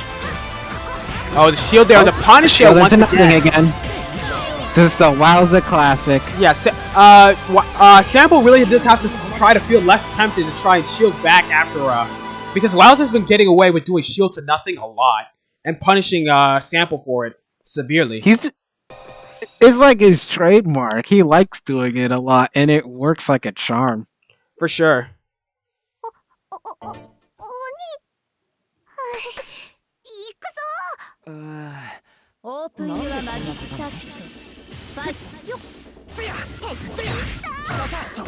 Alright, nice JC starter. That's gonna be a good combo. They're already gonna get that air dash in, get that safe jump in, but now it's time for Sample to get the pressure started. Going for the cartwheel, crossing over. Wow, what an interesting way to mix up their offense here.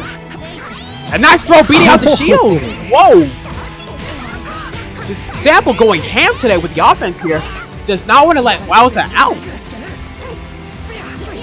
Alright, Wowza's just getting out of corner while using Moon Drive. Ooh, whipped Moon Scale. So now it's gonna be a punish. And gets a knockdown too. Oh, but that fatal count is gonna be big for Wowza to turn this around here. Interesting of them not comboing into Heat there, because they could have gotten a lot of health back, and Shiki is one of the few characters that can combo into Heat meterlessly, but wow, what a really unfortunate. He tried to OTG, but just couldn't get all the hits in, so whiffed and got completely punished by Sample. Absolutely. There's nothing you can really do about it either. So I was just kind of got a little too greedy on that OTG. Yeah, for sure. Ooh, a nice movement option. DP in the air, double jump, and then fall down with JC.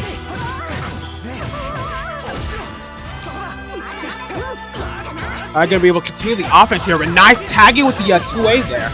As that slide from 2 and 4B is only -1, so if you're not mashing immediately, you might as well not mash at all. He just fell right into the super. Oh, well, yeah, I guess that was optimal because that was also unblockable. Yeah. So now both players with a round here, working to get game 2 here. But what a fatal counter here from Sample here. Already they're off to a great start. It's like a little baby tap and got fatal countered. I mean, yeah, fatal counters are really big because no matter what the button it is, it's full untech until you hit the ground. So, like, you get to do whatever after. I still feel like that's also a little crazy. Like, even just a light jab and you get fatal countered instead of just normally countered? Really? Yeah. Yeah, alright. Oh my god, this fell right for the raw level 3. Yeah, and now Wowza working with the Shiki installs here, so definitely gonna help them make a comeback here, perhaps. If he makes use of the skills. I mean, even without it, the threat of them is just so big. Alright, good combo.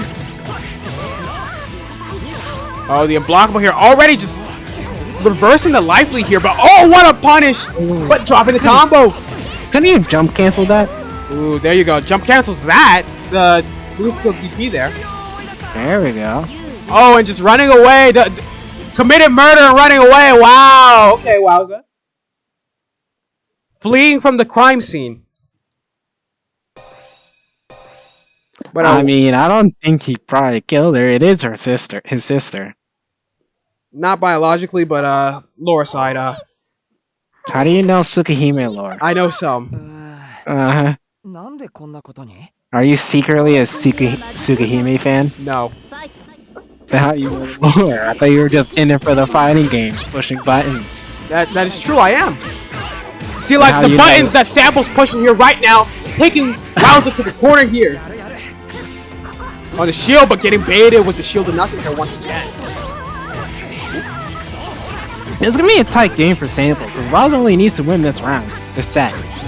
Yeah, for sure. So definitely going to take a lot from Sample. They're going to have to win 3-0 straight to reset the bracket here. But it could absolutely be possible. We saw them go 3-2 last time, so we could see the adaptation here. Going to block the Moonskill DP there, but unfortunately, you need to shield it to get the punish there. But this is going to be the kill right here. What a nice way to finish that off. Absolutely.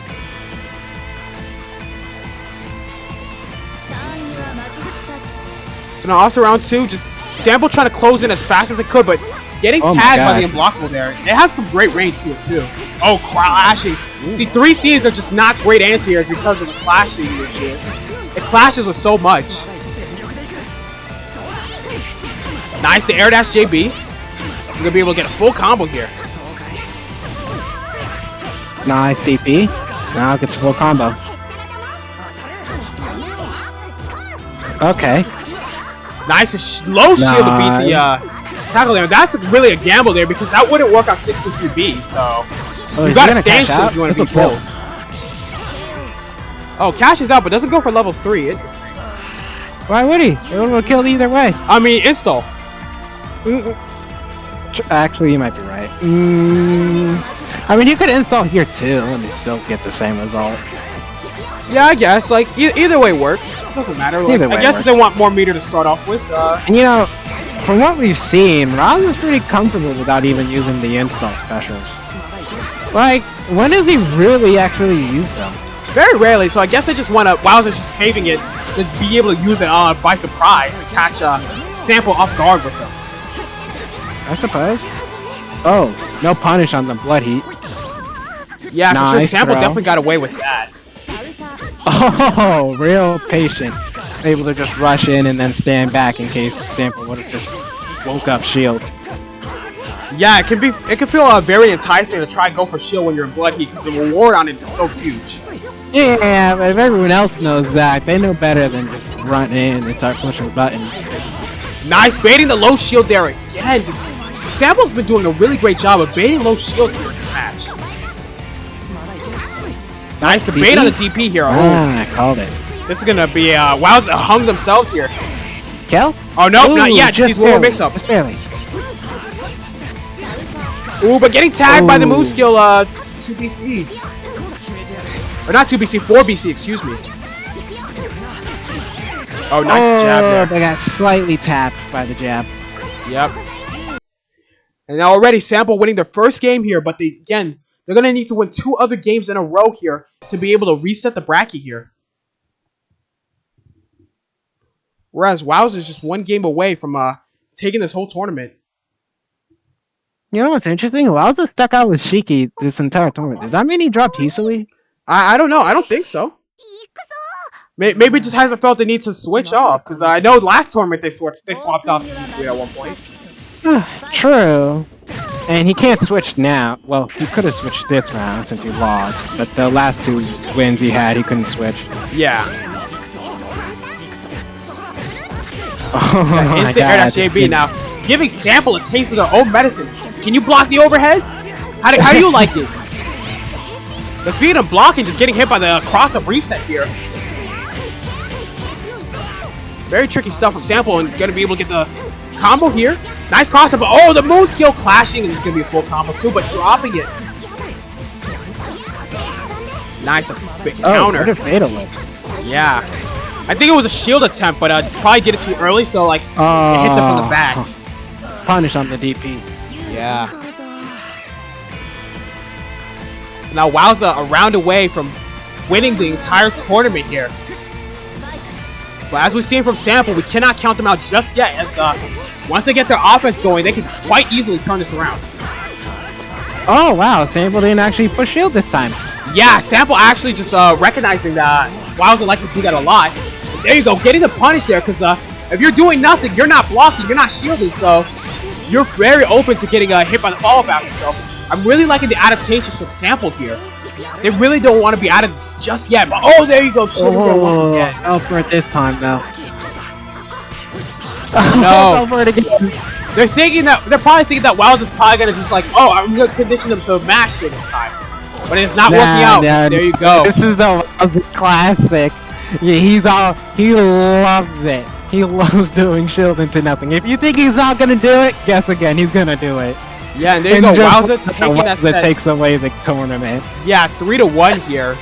As we get to see a very beautiful image of Shiki just kicking Sample to the ground here as we're frozen in purgatory. Yeah, we gotta get a good look at the Tims for sure.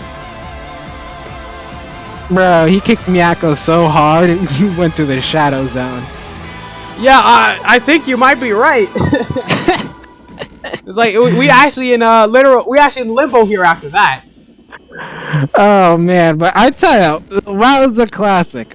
Wow's a classic. Shield into nothing. He's been doing that since the first tournament, and everyone's been falling for it. If you think he's not gonna keep abusing that, he absolutely will abuse it. Yeah, for sure. You make him once, but he don't think he's gonna change that anytime soon, unless you make him stop. Unless you actually stop him from abusing it, like actually punish him every time he does it, he's gonna keep doing it. Yeah, for sure. But like, Sample did punish it once by doing the instant aim follow up. Yeah, he punished it once, and then he stopped punishing it afterwards, and just kept falling for it. Sometimes you think they're gonna play. Sometimes you think somebody's gonna play paper just because you played rock, but then they keep on playing the same hand over again. It's not even. It's like doing run up DP 3 times in a row, and they're thinking they're not gonna do it a 4th time. Oh no, they'll definitely do it a 4th time. All right, so with that, that's gonna be the conclusion of the Multi-Blood Type Lumina tournament number 4. So. It's been another great tournament here. Just very glad I've been able to commentate with you again, Nachify, for these Multi-Blood Type Lumina tournaments. As always, super fun to have you here. So what do we got next week? Actually, yeah, next week's actually going to be interesting, because for the Halloween week, we'll be having Uniclur and Multi-Blood, as our usual weeklies. Of course, so stay tuned for that. Hopefully y'all tune into the next week's Multi-Blood Type Lumina tournament, and of course next Friday we're gonna be having an Under Night In-Birth CLR tournament. So definitely gonna be very interesting to see that. So see you all for that. See you later. And enjoy your afternoon. Take care.